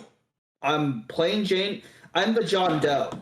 Whereas people who the extreme example I just described earlier, like people might go, the fuck is happening here? I've seen that at Nats, dude. I've seen that multiple times at Nats. I'm going. Like sure, I get it. It's a psychological tactic, but So is being a John Doe. right. So it's like you just try to simply go. It's a mystery. You take a guess. It's the John Doe, and I even up the John Doe-ness by when people ask me, "What are you playing at Nats?" I will tell them with a straight face, "I have no idea." And most people just leave me alone after that because it plants the psychological thing. He has no idea what he's playing at Nats of all things, and I'm not lying either. By the way, I say it. But you purposely bring multiple deck lists, right? I bring multiple deck lists and I bring multiple decks, and it like when you heard me say I have no idea. Could you tell that I was being serious? Like, I mean, could you? Now I could. I mean, if I were to meet you for the first time, I go, what the fuck? You'd probably think this guy's completely incompetent, right? That or purposely psyching me out. He's trying to pull my leg here. Right, it's probably what I would think. But after years of knowing me, Like you would completely believe me. Right. Be like, what is he playing? He has no idea. Why does he have no idea? And what would you and if somebody asks you why he has no idea, what would it be? I mean, do you even want me to answer truthfully to that question in the first place? No. But at the same time, entertain the audience with. Like, he likes to leave it up to chance. Yep, leave it up to chance, and Now, to be fair, it's not completely up to chance because he is bringing the 6 decks that he knows he could succeed well with. Yeah, he ain't just gonna go back there and dig up Triad Primus. I mean, why would I play it? I play it for fun. That wouldn't be part of the D6. It's not for the main event, man. Right. For free fight, sure, but not the main event. Right. But when you roll out 6 decks, you roll out 6 competent decks, not 6 whatever the Fs. But like, for example, people. I'm not lying, nor am I hiding any information from people. Right. And you're also not trying to deceive anyone. When I legitimately say I have no idea. Right. And that's perfectly a fine way to play too, but before I stray too far, it's just very, very nice to know that there's a collector there's a collector-ness for this game as well. Seeing SPs and SSPs across the battlefield, either on your side of the battlefield or on your opponent, it looks great. Yeah, especially people who go all in, foil out the entire deck. I love the fucking bling, man. Mad respect. Mad respect, man, and if I had a spare income, I would. I wish I could still play her. I wish. But not just that, but knowing that part of the reason why this game thrives is because of collectors, strictly collectors. If it weren't for them going out to the shop and buying these sealed products, this game could have suffered. This game would probably be dead by now, dude. The fact that we're saying this, we're not joking. We really think that collectors make up a very good portion of product sales. Oh yeah, Like for the again, the competitive crowd either buy a playset or buy the singles. Which means that you were not there in terms of the numbers of how many sealed products were sold. Right. Sure, you bought a byproduct of sealed product. You contributed to someone's ability to buy sealed product. I mean, we're both guilty of that. Right. We're both guilty. We are both guilty, correct? But again, we effectively bought the singles we needed. Right. And we helped someone who bought sealed product. It's But at the same time, well, we also can't discard the people who are just there to collect. Oh yeah, no. In fact, we thank them. Sure, they prevented this from going to the secondary market, but they keep the game running. They're the sacrifice that we need. Pretty much, we salute our collectors out there. Mad respect for you guys. You know what? Your SSP, the SSP that you pulled, congratulations, man. And that's not even sarcastic. Treasure that Starlight Rare. Alrighty. So anything else on merchandise? I like the idea. I really love that this doubles as both a gaming product and a collectible. You know what's funny is these cards are better merchandise Then what? Than Expeditions. Remember Expeditions? Oh Lord. Oh Lord! Remember that dumpster fire? I'm going Wizards. Crying. Since when did Bushiroad employees work? I'm like, oh Lord. More on that. Oh no. I'm just it's a very, very nice touch overall. It's a very, very nice touch. Oh, by the way, Bushy, sometimes, I love a lot of aspects that you guys do. Some of the rain piss me off.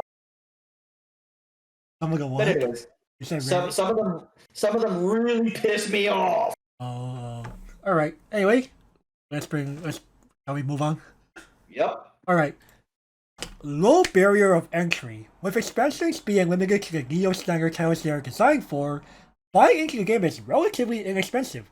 The game can be quite cheap, especially for players who play a small number of titles. This makes for an easier time to get in, especially for people willing to sell for singles at base rarity over getting sealed products towards building decks and collecting cards as merchandise. Okay, for those of you who are literally from any other game, as the booster box game has taught us, buy the singles you need. Right. And even then, if you choose to buy sealed products for this game, at least you're not going to be forced to go, oh, I have a bunch of useless cards, because you're buying the cards only for the title that you want. Right. But you're not going like, oh, I bought into some Yu-Gi-Oh set. Okay, I was looking for only dope manga. I have all this Dino and Tenyi and Ancient Warriors and this other crap I gotta get rid of. Or you're opening up a pack of even going with Game Bushiroad, Vanguard, and opening up a pack. I'm just looking for gold power cards. I gotta get rid of all this Narukami and Royal Paladin and Murakumo or Nubatama stuff. There's just a lot of chaff.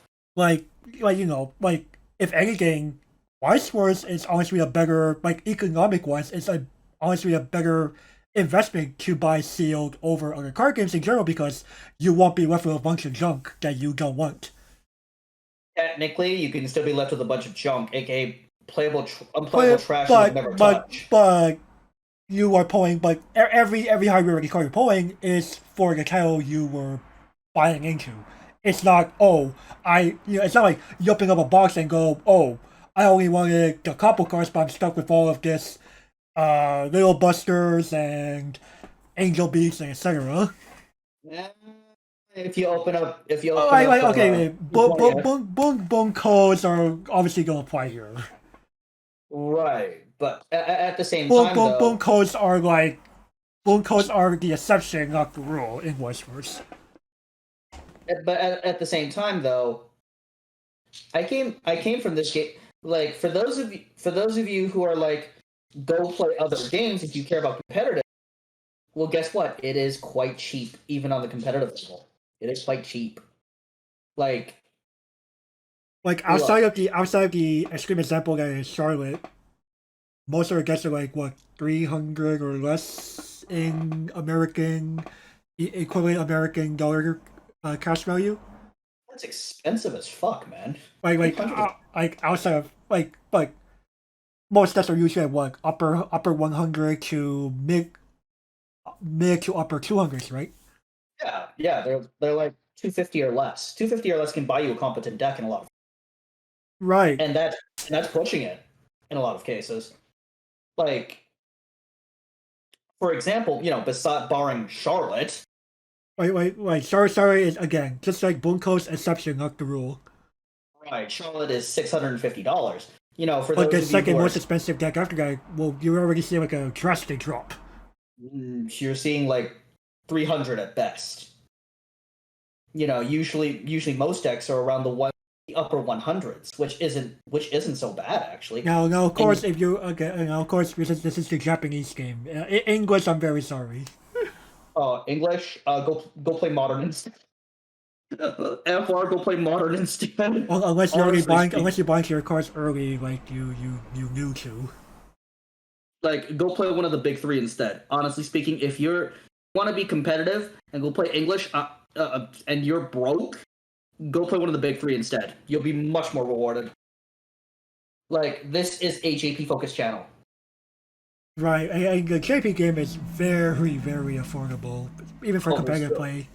it's so much cheaper. There's a reason why cost was honestly the biggest driving factor But for me. we take compare against our card games like median deck price in Magic Modern is like pretty close to 1,000, if not even past that. 750 to 800. Right. Like, Yu-Gi-Oh! 300 or 400 probably at this point. oh, that's not too bad. That's not as bad. In some metas it might go up to like 500 600 for a median deck price. Jesus fucking Christ. I want to say we are getting closer to that latter category right now from what I've heard Oh, from friends. oh God. That's so expensive. I don't know what Pokemon's looking like because I I'm don't know my Pokemon for Jack. I don't know Pokemons either. Post in the comments, by the way, if you do know about Right. Pokemons. But Vanquish's kind of similar, but V Premium is honestly going to places where I don't want to speak of. is It's, it it's, it's, modern bad? it's not that bad, but it's definitely more expensive than Japanese Weiss Schwarz bag. It's Japanese. What price was the biggest determining factor of? Yeah, screw Magic. I'm going to this game. Right, Screw. a lot of people will just kind of tell you another good thing about Weiss Schwarz is because you play like you only play like a small number of standard titles. You're not making upgrades every few months like you are in other card games. This game is super super cheap. Like, Gavin, pick any standard title out of what you have. How often are you making upgrades to that? Capo, no. Sao Tentani, no. Charlotte, definitely not. Alicization, FR. And the last one, Dal. Yeah, well, Dab was kind of quick, actually. Well, you only had to make like the one upgrade. And Yeah. how that wasn't like that was a pretty good length of time, wasn't it? Let's see here. Dal was July of last year compared to Dab, which just came out 2 weeks. Oh, 10 Yeah. months. In Magic, how often do you need to upgrade your deck? If you're playing standard, 3 to 4 months. 3 or 4 months. You're playing Modern. Not so much, All right, but the extremely high barrier of entry. right. And going to Yu-Gi-Oh, you probably had to upgrade your deck probably at least once every 3 to 4 months. Jesus Christ. Vanguard, unless a Bermuda Triangle or a collab clan or a collab nation, yeah, you're upgrading every 3 to 4 months. That's absurd. And Like okay, Weiss was like, if I'm taking like my own time, it's like, okay, Sunshine, only probably update like once a year every 2 years. or every 2 years even. Like I could easily save to do that, right? Nijigasaki Uh, won't need updates until further notice. and even new. Diva, I've only had to update like once every 2 years or something like that. I mean, I was playing Diva since set one, so But um, at the same time, I'm just going, like well, I had to upgrade so infrequently. Like, I and mean, even if I get like a hyper supported set, like even if I was playing Sao, I will only upgrade like once a year at best. you heard two Sao titles come from my mouth. Right, but those are kind of like the pseudo Sao titles, right? Well, classic Sao hasn't seen that much support. Like you were playing Sao, you were playing Classic Sao from like 2014. Okay, You yeah, were you like were only upgrading. Even again, you were only upgrading like once once a or year. once a year or something like that. Maybe twice a year in some cases. Right, but regardless But you're not though, upgrading like 3 to 4 months frequently. no, nowhere close. And Like that's what helps normally you keep the cost of this game pretty low. like and a lot of your upgrades can also be side grades, like Dacapo's side grade. Like And sometimes you're just shifting between different builds because the mega cost for it. right. And it's not necessarily a strict upgrade, it's more of a side grade. Right, and And that's why buying playsets has become more popular because that way you can make a side grade without having to go out your way to like go make another order. again, Dacapo for me was kind of an awkward time. I didn't really feel like, Himari was all that great because we did a lot of, and I was like, you know what, I'll try Himari out after playing a lot with Ichika, and I really liked Ichika. So, might as well try Himari out. But it's and a lot of and there's of course the case of majority of your singles, being under $20. Like if Richard Garfield looked at the prices of basically any set that isn't Charlotte, he'd be massively impressed because Richard Garfield's original design goal for Magic was no base rarity card should be above $20. And well, Like outside like a few exceptions. there's very few exceptions. Right, like sure, you look hard enough, you will find 2480 plus cards, but exception not the rule. Those are the one percenters, man. Right. Like But no, if almost no one. Like you'll find one Joker and Arsene protagonist out of like over 100 other double rares. I mean, Bokuwa Yo is 25. And you'll find her like what, once out of like over 50 double rares or something. And even Charlotte, there's only 2 offenders for double. Like there's so few exceptions. For the Right. most part, your upper rarity cards, and Bushy Road literally follows the mantra where upper rarity cards are. It's not like you have a bunch of being some of the best cards in the set. No, almost ubiquitously, it's going to be the double rares. Right, but like the fact that you're getting 4 to 5, actually, I think nowadays it's 5 double rares a box, means that there's gonna be plenty of them on the secondary market. Right. That's why it's Like so. it's not like Yu-Gi-Oh where you get a percent of secret rares, and the secret rares are only like 1 or 2 a box, and you're not being guaranteed the secret rare as you want. Have fun with that. Like you, I even asked a friend earlier today, like who still follows Yu-Gi-Oh very closely. I asked him like, hey, do Yu-Gi-Oh still probably still have like that short print secret rare problem? Yeah. And how much is he paying for said secret rares? Like sometimes they're paying upwards of like 100 to 150 per. You get three. That's ridiculous. What is this, Mechanical Chaser bad? It's almost as bad as Mechanical Chaser. $200 for a tournament pack? Like Oh man. kind of crazy, right? Right. And we're gonna be talking promos like this, but we're talking cards that's in the actual main streamline set. Mechanical Chaser was a tournament rare promo. Like, okay, I understand that. Fine. And That even makes then, sense. I mean, yes, he was sought after. There wasn't that many of him available. But why the heck does a secret rare in a main streamline set has to be so expensive? Like, it's almost ludicrous.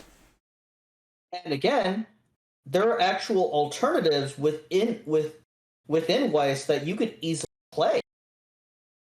You know, there are a lot of cheaper. Like, for example, take Princess Connect. Instead of playing the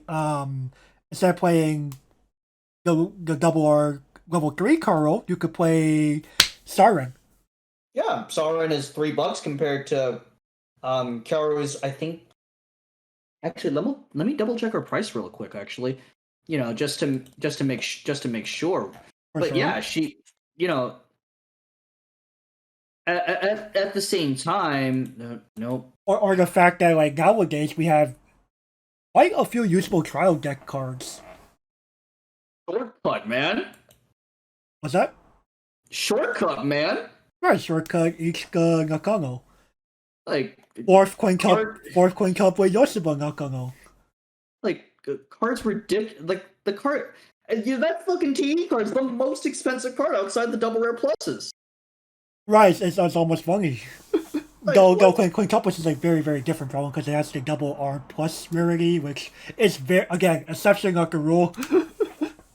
Can we? I was just like, oh god, it's so.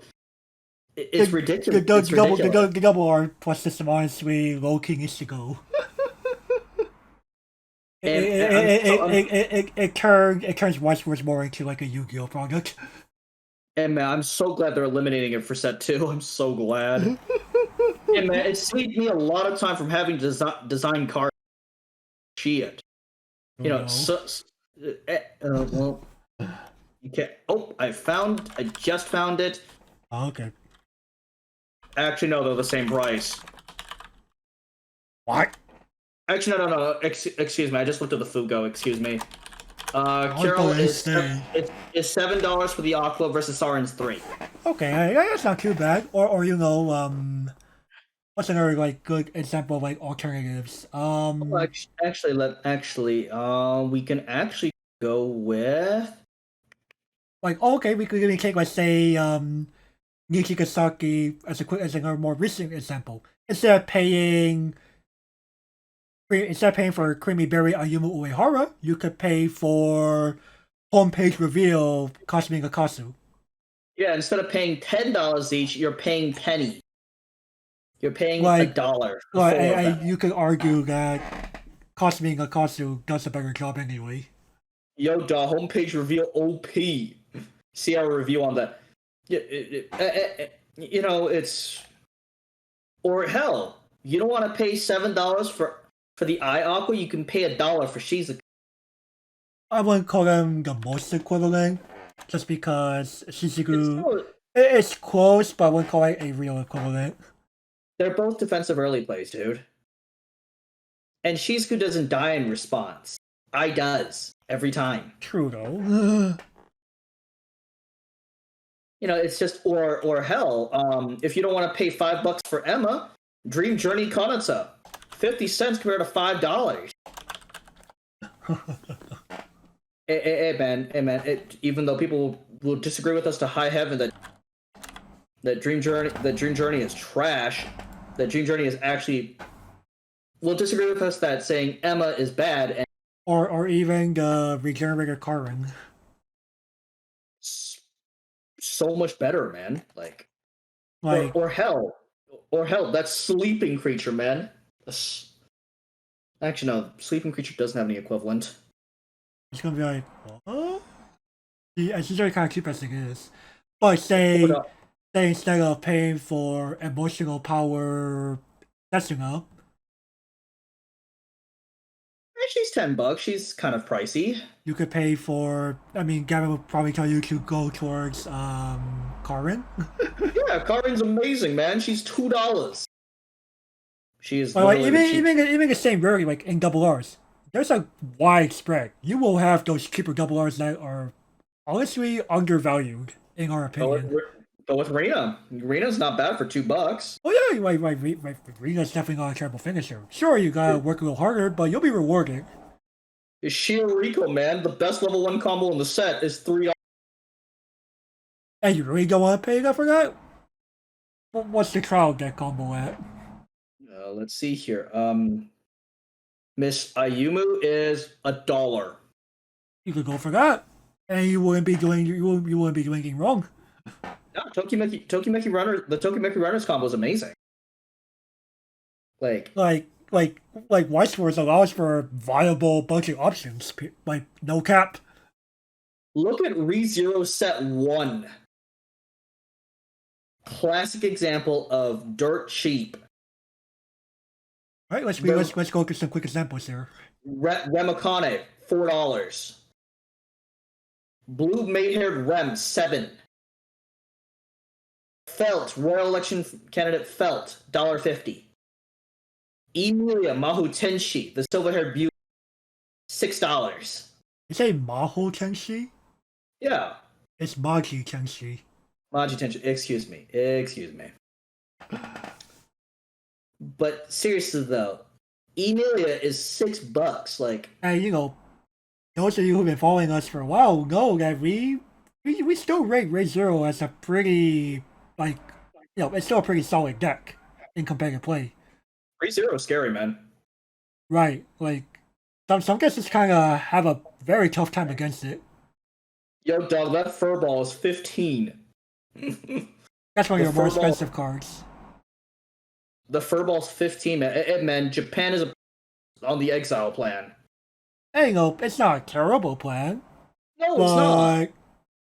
Like, you want to play classic style ReZero? You don't need to pay an arm and a leg for it. No. And actually, another good way of saving money is by going onto the community Facebook. Right, Buy decks off other people. people would be willing to sell under market price. Like, you can find both the exile variant and classic. Probably for something like UUK minus 15%. That's exactly what he's offering, actually. Wow. I gave him open up any Facebook pages while doing this. I'm just taking a guess. I got you take a guess, of course. You know, it's UT minus 15%, and the guy, it's like, it's 180. I'm like, that's not terrible. Like, you know, to even go with the English side, you know, to even defend the English game a little bit. Like, they'll go say something like TCG player minus 10-15%. Though, you know, a lot of the more recent sets were, you know, Bushiroad USA / Southeast Asia has, so more recent sets have, you know, much bigger print run. Right, Day Alive has definitely had a better print run. They're not bloody masters level. Like, Jesus Christ, for those of you who are familiar with master sets, you heard my co-host groaning. Like, you know, like I would play Magical that much, and I go, ooh. Ooh, those are terrible print runs. And now, you know, I mean, can you blame me? No, there's a reason why I don't play EN. But, like, for example, if you want to buy, say, Adventure Time, you know, and another really good set in the but we placed an A tier. Hey, you know, Adventure Time is a really good set that you can find for budget option. In fact, you know, further down the line when it gets announced, we'll be doing a budget, you know, a budget cast, you know, a scrapple on, you know, good budget alternatives, and we'll even provide lists for you. I know, going back on top of low barrier entry, because the restriction list only updates twice a year at most years, on top of new releases not necessarily shifting the meta drastically, your top tier deck remains top tier for quite a while. 2 years at least. Like you're not gonna be forced to switch decks in like 6 months. Like, well, with some exception. Again, like exception's not the rule. right, your shelf life is generally around 2 years, Like which isn't terrible. That's pretty good. You're only spending like upwards of $300 for a deck. It's lasting you about 2 years worth of competitive play. That's pretty good, isn't it? That's pretty good, and you can even use like I use older competitive decks. They're older decks. Like hell, the last time I faced I brought up 765 against them. And sure, they stood a fighting chance too. Like that's the thing. Like decks in like Shadow Realm / or even debatably FR tier, they could find success every now and then. Oh yes. Now, of course, we do need to update the tier listing. We do need to update it, in my opinion. But like you could argue that, like especially like Shadow Realm tier, they could still do things, right? Yeah, it's a good bulk of decent decks. Sure, they're nothing amazing. Like S&A, like those could they give S&A a hard time here and there? Oh, definitely. Yes, they could. They could. Like some of them do. Of course, they're nothing to write home about. But again, don't underestimate them. Like Rogue tier is a game for a reason. And honestly speaking, like effectively, Shadow Realm is the Rogue tier, right? Mm-hmm. Yep, Shadow Realm is nothing but rogue tier decks, and guess what? And Rogue succeed. No matter what card game you go to, Rogue has a chance to succeed. Oh yes, like you'll see DZ talking about Rogue all the time. Like you can back me up on that one, man. Oh yeah. Doug loves his Rogue decks, man. Hmm? And honestly speaking, I want Rogue to succeed in a lot of cases because hey, it's fun rooting for the underdog. Right, I mean, like just like being able to see like Rogue or like out of nowhere picks every now and then. Like, much to most competitive players' chagrin. Honestly speaking, like I feel like sometimes this community is too complacent. like what's wrong with a 50 to 90? What's wrong with a $50 to $100 deck topping? Nothing. Like, or hell, you want to go to the extreme? What's wrong with that? The extreme 30. Was that the Dark Army? No, it was the Soul Rush deck. Oh, okay. That was only 30? Holy shit. Yeah, that was 30. It's even cheaper now, dude. It's even cheaper now. Man. I was like, wasn't one of the promos like kind of up there? It was for the longest time. I mean, you could effectively cut that card and still be okay. I mean, the deck is literally nothing but commons and uncommons. Like, hell, there's one double rare, like, and that card's $2. The fact that we can have decks like this succeed, just says a lot about like what we could do on a budget. Like that deck is extreme, $30. Or for example, the dog Gab deck would probably cost you not that much, and you could probably like actually give people trouble with it. If not, take a World Grand Prix. Dolls. Like decks. Dolls. And man, those level zeros with head on. Recurable dolls. Like, wait, what happened to your hand? Who cares? Why am I dead? Why am I dead? Gold bar saying hang on core OP? I mean, it's one of those things like, or hell, a deck like GS Yellow. You'll never expect it. Like, oh, how did I die? You just took a bunch of damage.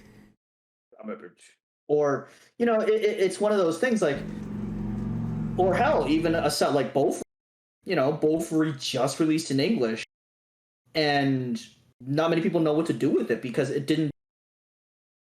But that could easily be the key to success. Yeah. The fact that no one knows what to do with it. And Oh, I mean, speak here myself. Like, no, by the time this goes up, I'll already have done Bushiroad Springfest online for Weiss Schwarz. I wouldn't be surprised if I like get boned by both free. Because you're like, what the fuck does Bullfrog do? Like I've seen both free cards, but I'm like, do I know what people are going to do with it? Not necessarily. No, no. In fact, or a lot of people are playing. And both free is going to be legal for this tournament, so Again, seeing card captors in either language. Seeing like with the card captors matchup, you have to be. you kind of know. I mean, like, luckily I do have exposure to at least the English card captor Sakura. Not so much JP. Not so much JP. I kind of know. I can look up the cards myself. I know the JP side. I know the JP matchup, but the EN matchup would give me trouble. Just because like you're like, react. What the heck? I don't know how to react to this. It's that surprise factor. It's that surprise factor that gives a lot of people trouble. And guess what? Best of one favor surprise factor. And surprise factor plus budget / jank if you really want to be that derogative. Like, I mean, that could take like people can and will succeed with jank. And guess what? You'll earn the ire of the competitive community. Well, zero respect for them. Which I think is just plain sad because why should we Why should we dismiss? This? What is wrong with that? Why should we dismiss it because you think it's junk? Then please explain to me. But if we were to provide you the information like the decks that this thing went up against, explain how these decks lost. Exactly.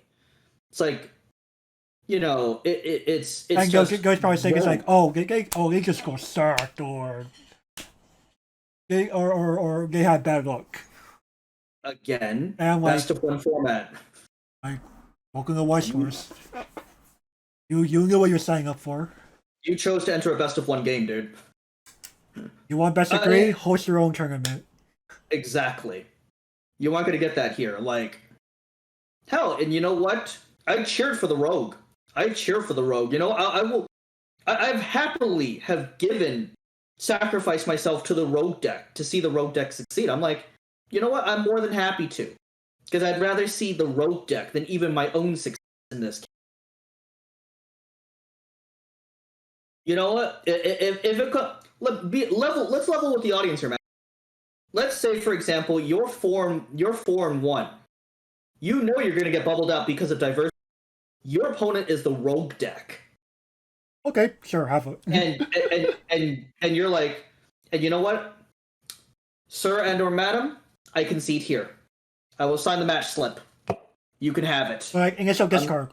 Ooh, understandable. You know what? Takes out a pen and then having L. You can have it, man. I concede here. Wait, you didn't even play the game. You didn't duel here. I have the right to concede at any time. What? Why would you concede here? I don't actually have to tell you why I conceded here. I don't have to tell you, but I will. Because I want to see the Rogue win. I want to see how far this Rogue can take it. And I don't want to accidentally eliminate the Rogue.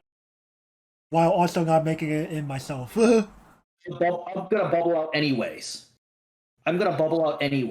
So. No, technically, would I actually know that by that point? Probably, actually, you'd have a decent idea. You'll probably have a dude. You're 4-1. I'm 4-1. See what else is being played. Oh, you'll have a good idea what other people are playing by then, dude. Right, and then look at the tables around me. Oh, fog.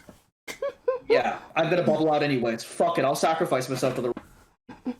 I'll say it on the airwaves. I would.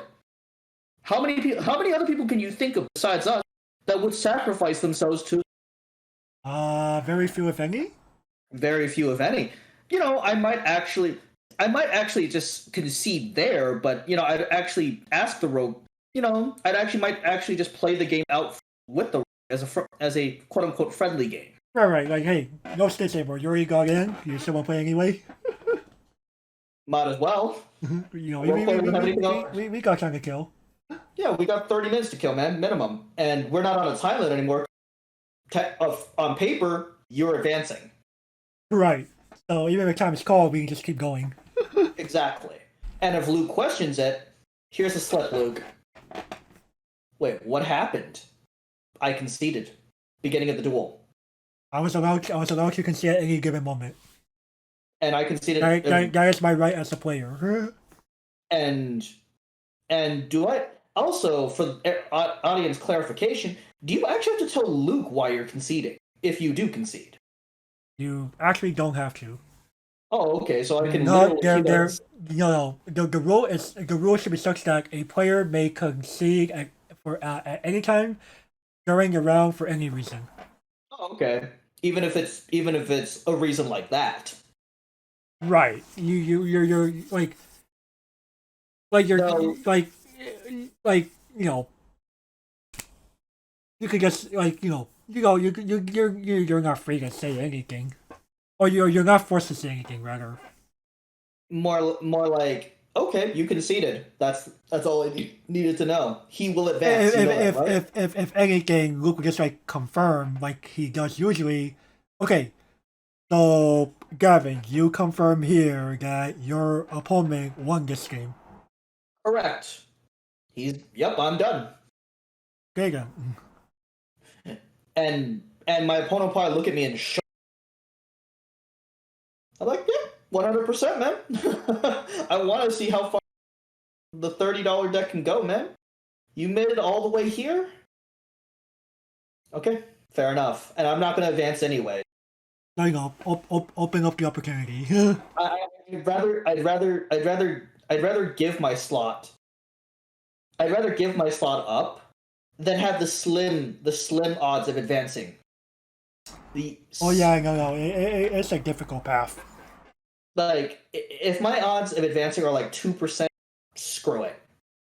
I'll let somebody else take my. The rogue player. Yeah, of course, if it's the rogue player. I was like 91. I was looking for. I was like, if it's anybody else, oh hell no, we're still continuing. We're playing it out. Beat me fair and square. Exactly, but for the rogue, no. But regardless, though, it's those kinds. Like the extreme budget is what has me interested, and part of the appeal of the game is its price point. Like most tournaments are $5. Like you could get a meal at a you can get a few meals at a decent restaurant. 2 meals covers a extreme budget deck. And you can play that extreme budget deck for literally. And I even told Soul Sleeper this year, you know what? Things are looking. Why don't you pull it out and see how it goes? He's like, are you sure, dude? I'm like, it's looking like it, dude. He's like, I can't believe it. You know that deck is. I know. It won before, it can do it again. It's gonna need it might need a few fixes here and there, but again, it could work.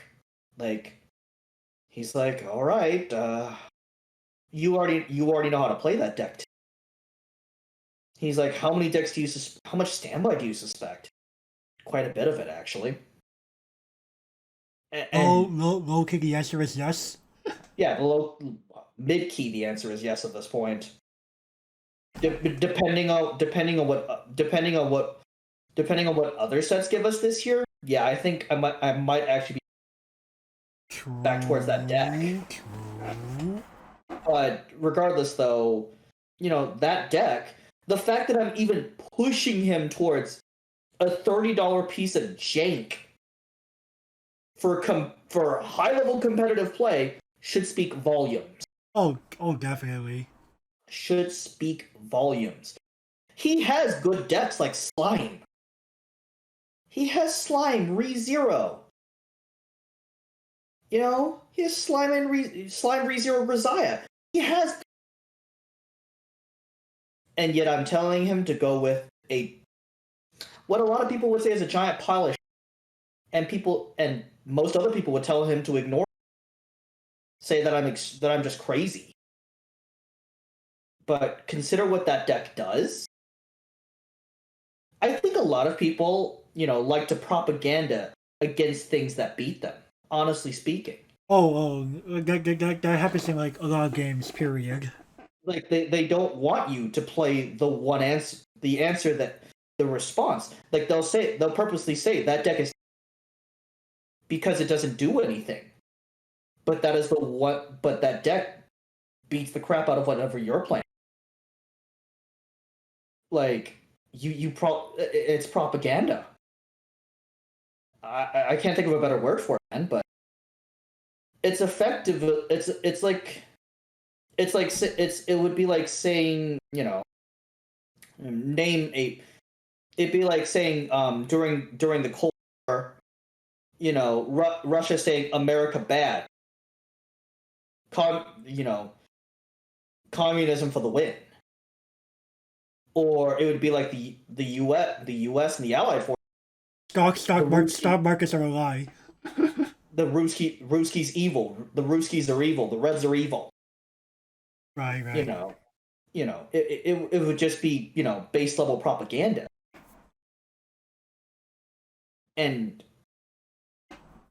But the fact is that, like, can you honestly believe when you see a third beating like Charlotte, the opposite end of the spectrum? I'll say this. I would not be that surprised, just because that's just the game of weight. That's like budget combined with the unique mechanics of Weiss Schwarz allow for this. Budgets, mechanics, and insanity. Combined with the best of one format, by the way. Like, it's just a storm of elements that just go. Like the fact that you had to try to adjust during a game, not after, really puts players on keeps players on their feet. There is no game 2. There is no game 2. You signed the match slip. The rules are not. You look at your opponent's deck list and then play the game. It's more of, and guess what? You try to accuse him of cheating. He didn't cheat. And majority of players would just call that he just got lucky. He just got lucky. No, he read the metagame correctly and beat you at your own game. I feel a lot of people disguise what I just said as luck. Don't you? Oh, I could see it. Like, people just disguise the whole, well, he didn't read the metagame correctly. He just got lucky. Really now? Considering this deck has won before, instead of saying he got lucky, I often ask, why did I lose? And how could I have done better? I wasn't prepared for this. How could I have been prepared for this? Most players don't want to blame themselves. They want to alienate the blame to something else. And what's the most common thing? Luck.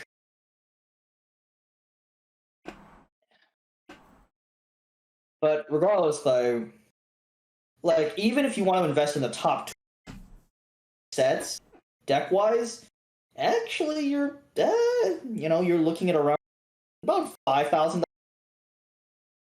That's if you want to invest in the top 20. And honestly, for the top 20, that isn't terrible, actually. $5,000. That's a lot. You want to literally own the meta. If you literally want to own the entire meta. The wall of meta decks, man. Won't be that person. It would, like, 5K is unironically what a deck could be in Modern, I believe. No deck reaches 5K. What does Jund reach again? Jund is around 1,600. Oh, go man, I'm sorry. But if you want to own, say, a D6 in Modern, that'll cost you around 5K. And you had to pick out from some of the more cheaper decks. you cannot own a Sirius control Jund. A Sirius control and Jund cannot be. Or like you're forced to like go Omega budget on the others at that point, which is not worth it. Right. You'd might as well just own a Sirius control and Jund. Which But that's right. What 4K? let's see here. A Sirius control is about 1,200, so you're looking Okay, Greek about $3. about 3K. Yeah, about $3,000. Yeah, you could probably get yourself like 4 good decks on the rest of that $5,000 budget. Yeah, good luck with that. In Weiss, for $3,000, you could own most of A tier, actually. Oh, okay. Actually, all of S tier is the Campo del Secas. Sal's about 250, so that's 450. Charlotte, Excuse me. it bumps that up to 1,000. Dow is around hundreds, 1,500, 200, so $1,500, and you own all of S tier. Oh, You own. So yeah, you could literally own all of S tier for about $1,500. So literally, for the cost of Jund, because of junk, you can For own the all of cost- S tier of Weiss Schwarz. And that's including the exception called Charlotte. yep, Charlotte's about 600. And again, second most expensive deck is like half that. Is literally Sal. Actually, it's Dow. I was But literally, what? But literally, you could there's some we'll go over budget decks when competitive is announced for this season, because I'm really interested in budget competitive, because budget competitive is really possible in this game. Oh yeah, definitely. And I'm talking actual budget decks, not Like budget under alternatives. like under $100 full builds. Yeah, $100 full builds, not compromised builds. Right. Well, okay, under 100, that's a bit different. Under 150. Okay, under 150, yeah, sure, we could definitely do a few. But literally though, I definitely want to do during Because competitive season. 150 is usually like considered budget like most other card games in general, right? Especially Yu-Gi-Oh. Right, Yu-Gi-Oh or even Magic. So, and any Magic player and any competitive Magic player will tell you where's all the money, the mana base. It's your lands. And Yu-Gi-Oh is usually like universal staples. Like What? Ash Blossoms or something like that. Oh, well, again, what's your pots at again? What's the current pot played? Do I don't actually know at the moment. It might be that weird tactics card. It'd be that weird tactics card. Oh, okay. I thought it was the tactics card is like a throwback to like 3 currently banned cards. Or is it I thought it was Pot of Duality? No, Pot of Duality was ages ago. Or Pot of Desires? Already turned budget. Oh, really? I just remember one of the pots saying you. Is that Desires? I can't remember. Which card are you talking about? The one where you exile the top 10 cards of your deck and then draw 2. Oh yeah, that's definitely Desires. And that's a budget card? That's a budget card now. Okay, triple tactics talent. If your opponent has activated a monster effect during the main phase of this turn, activate one of the following. Draw 2, take control of one of your opponent's monsters until the end phase, or look at your opponent's hand and shuffle one card from it to the deck. So you're basically either a Power Grid, a Change of Heart, or a Forceful Sentry. Dude, those are all good effects. And this card is currently sitting at $104 per copy. I'm not surprised. Dude, that card sounds amazing. I don't even play Yu-Gi-Oh! Wait, what spell speed is this? Must be 1. Oh, okay. Like, you're literally, like, if your opponent get a monster effect on your own turn, you get to do this. Which chances are they will, right? Are you playing the game? Right. Okay, you playing the You're playing the game? game. Yeah, Gavin's right. It's like if you're playing the game, then yeah, I get to do one of these. And heaven forbid you're going for the higher rarity. Pulse no. Man, worse than fetch lands. Oh That's no, that's worse than fetch lands, actually. that's worse than fetch lands. In fact, and we've seen some special fetch lands. Scalding Tarn, anyone? Scalding Tarn is only $70, man. Misty Rainforest. Misty Rainforest is 60. If I remember correctly. Verdant Verdant Catacombs. Catacombs. Yeah, Verdant Catacombs is currently like 35, 40 now. Okay. Like fetch lands have calmed down. A little bit. Like they're still redonkulously expensive, but Card Liberated 40. And it's cheaper to play Modern than Yu-Gi-Oh, okay? Is it a question mark? Tron is 600.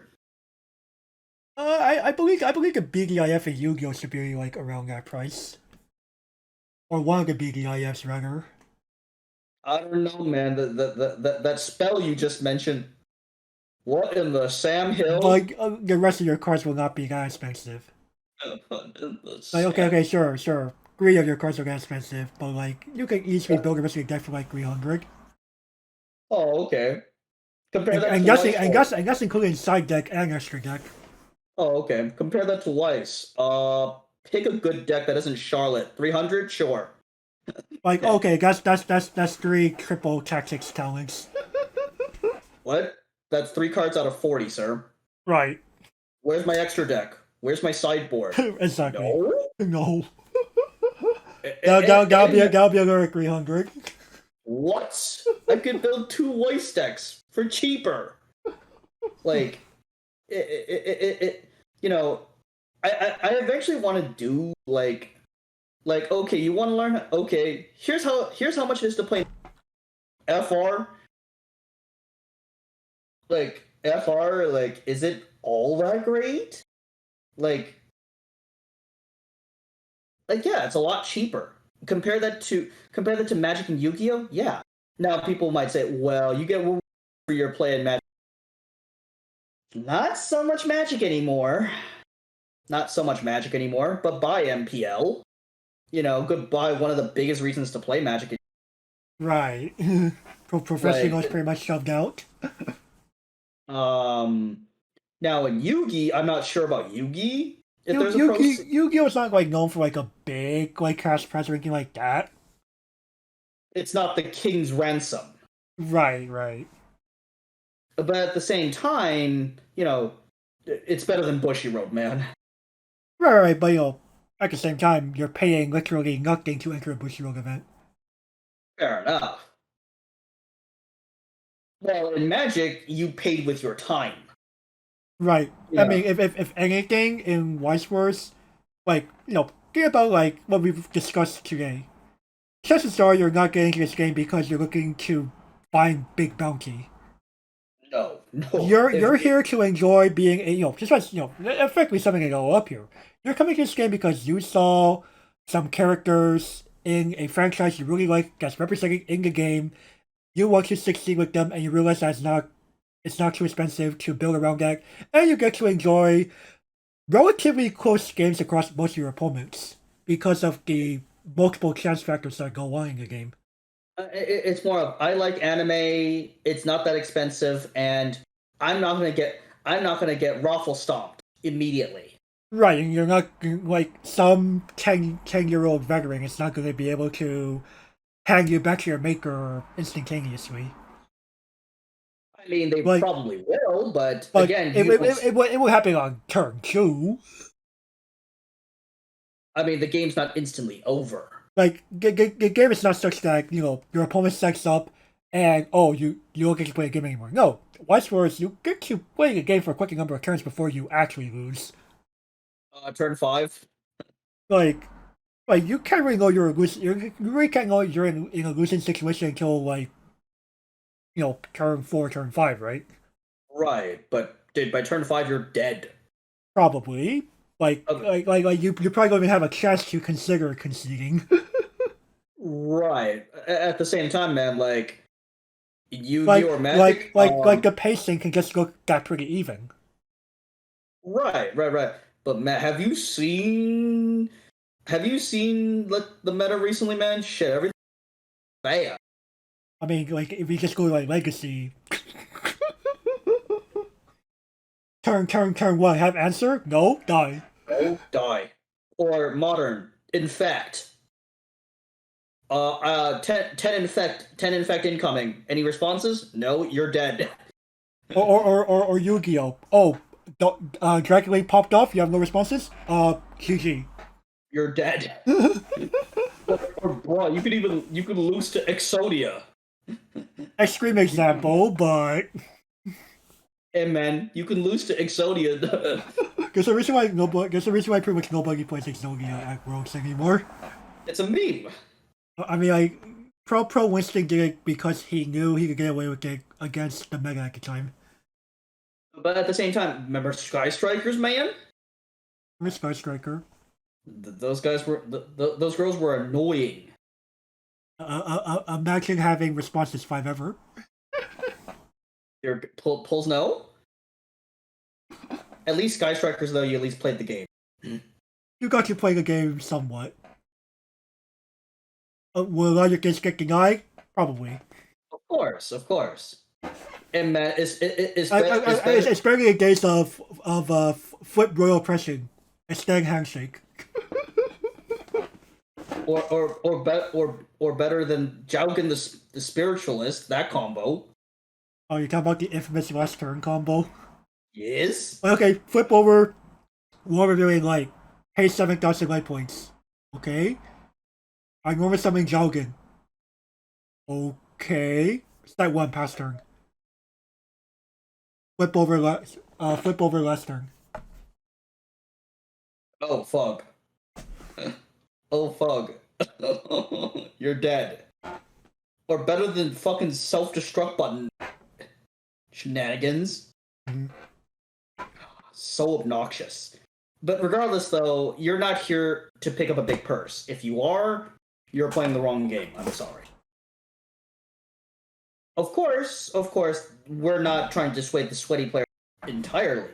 If you want to come into this game and sweat, be my guest. Mm-hmm. Just be prepared for a little bit of prejudice against, because not a lot of people, especially if you don't know your lore, then be prepared to basically be shunned. Because a lot of players will expect you to know the lore. Of course, not everybody's like that. I care if you know the lore behind your cards or not. Oh yeah, for sure. I care about, was the game itself fun? Mm-hmm. You know, it's more of, if you're an entertaining opponent, I don't care about things like lore. Right, for sure. Alrighty, so I guess with that, we'll go ahead and end things off here. So, be sure to like this video, leave comments, subscribe if you haven't already for some reason, ring that notification bell because these all help the YouTube algorithm out. And of course, please feel free to donate to our Patreon. We could really use the. Oh yeah, to continue making these videos for y'all. And with Yep. that, we'll catch you all next time. Bye bye.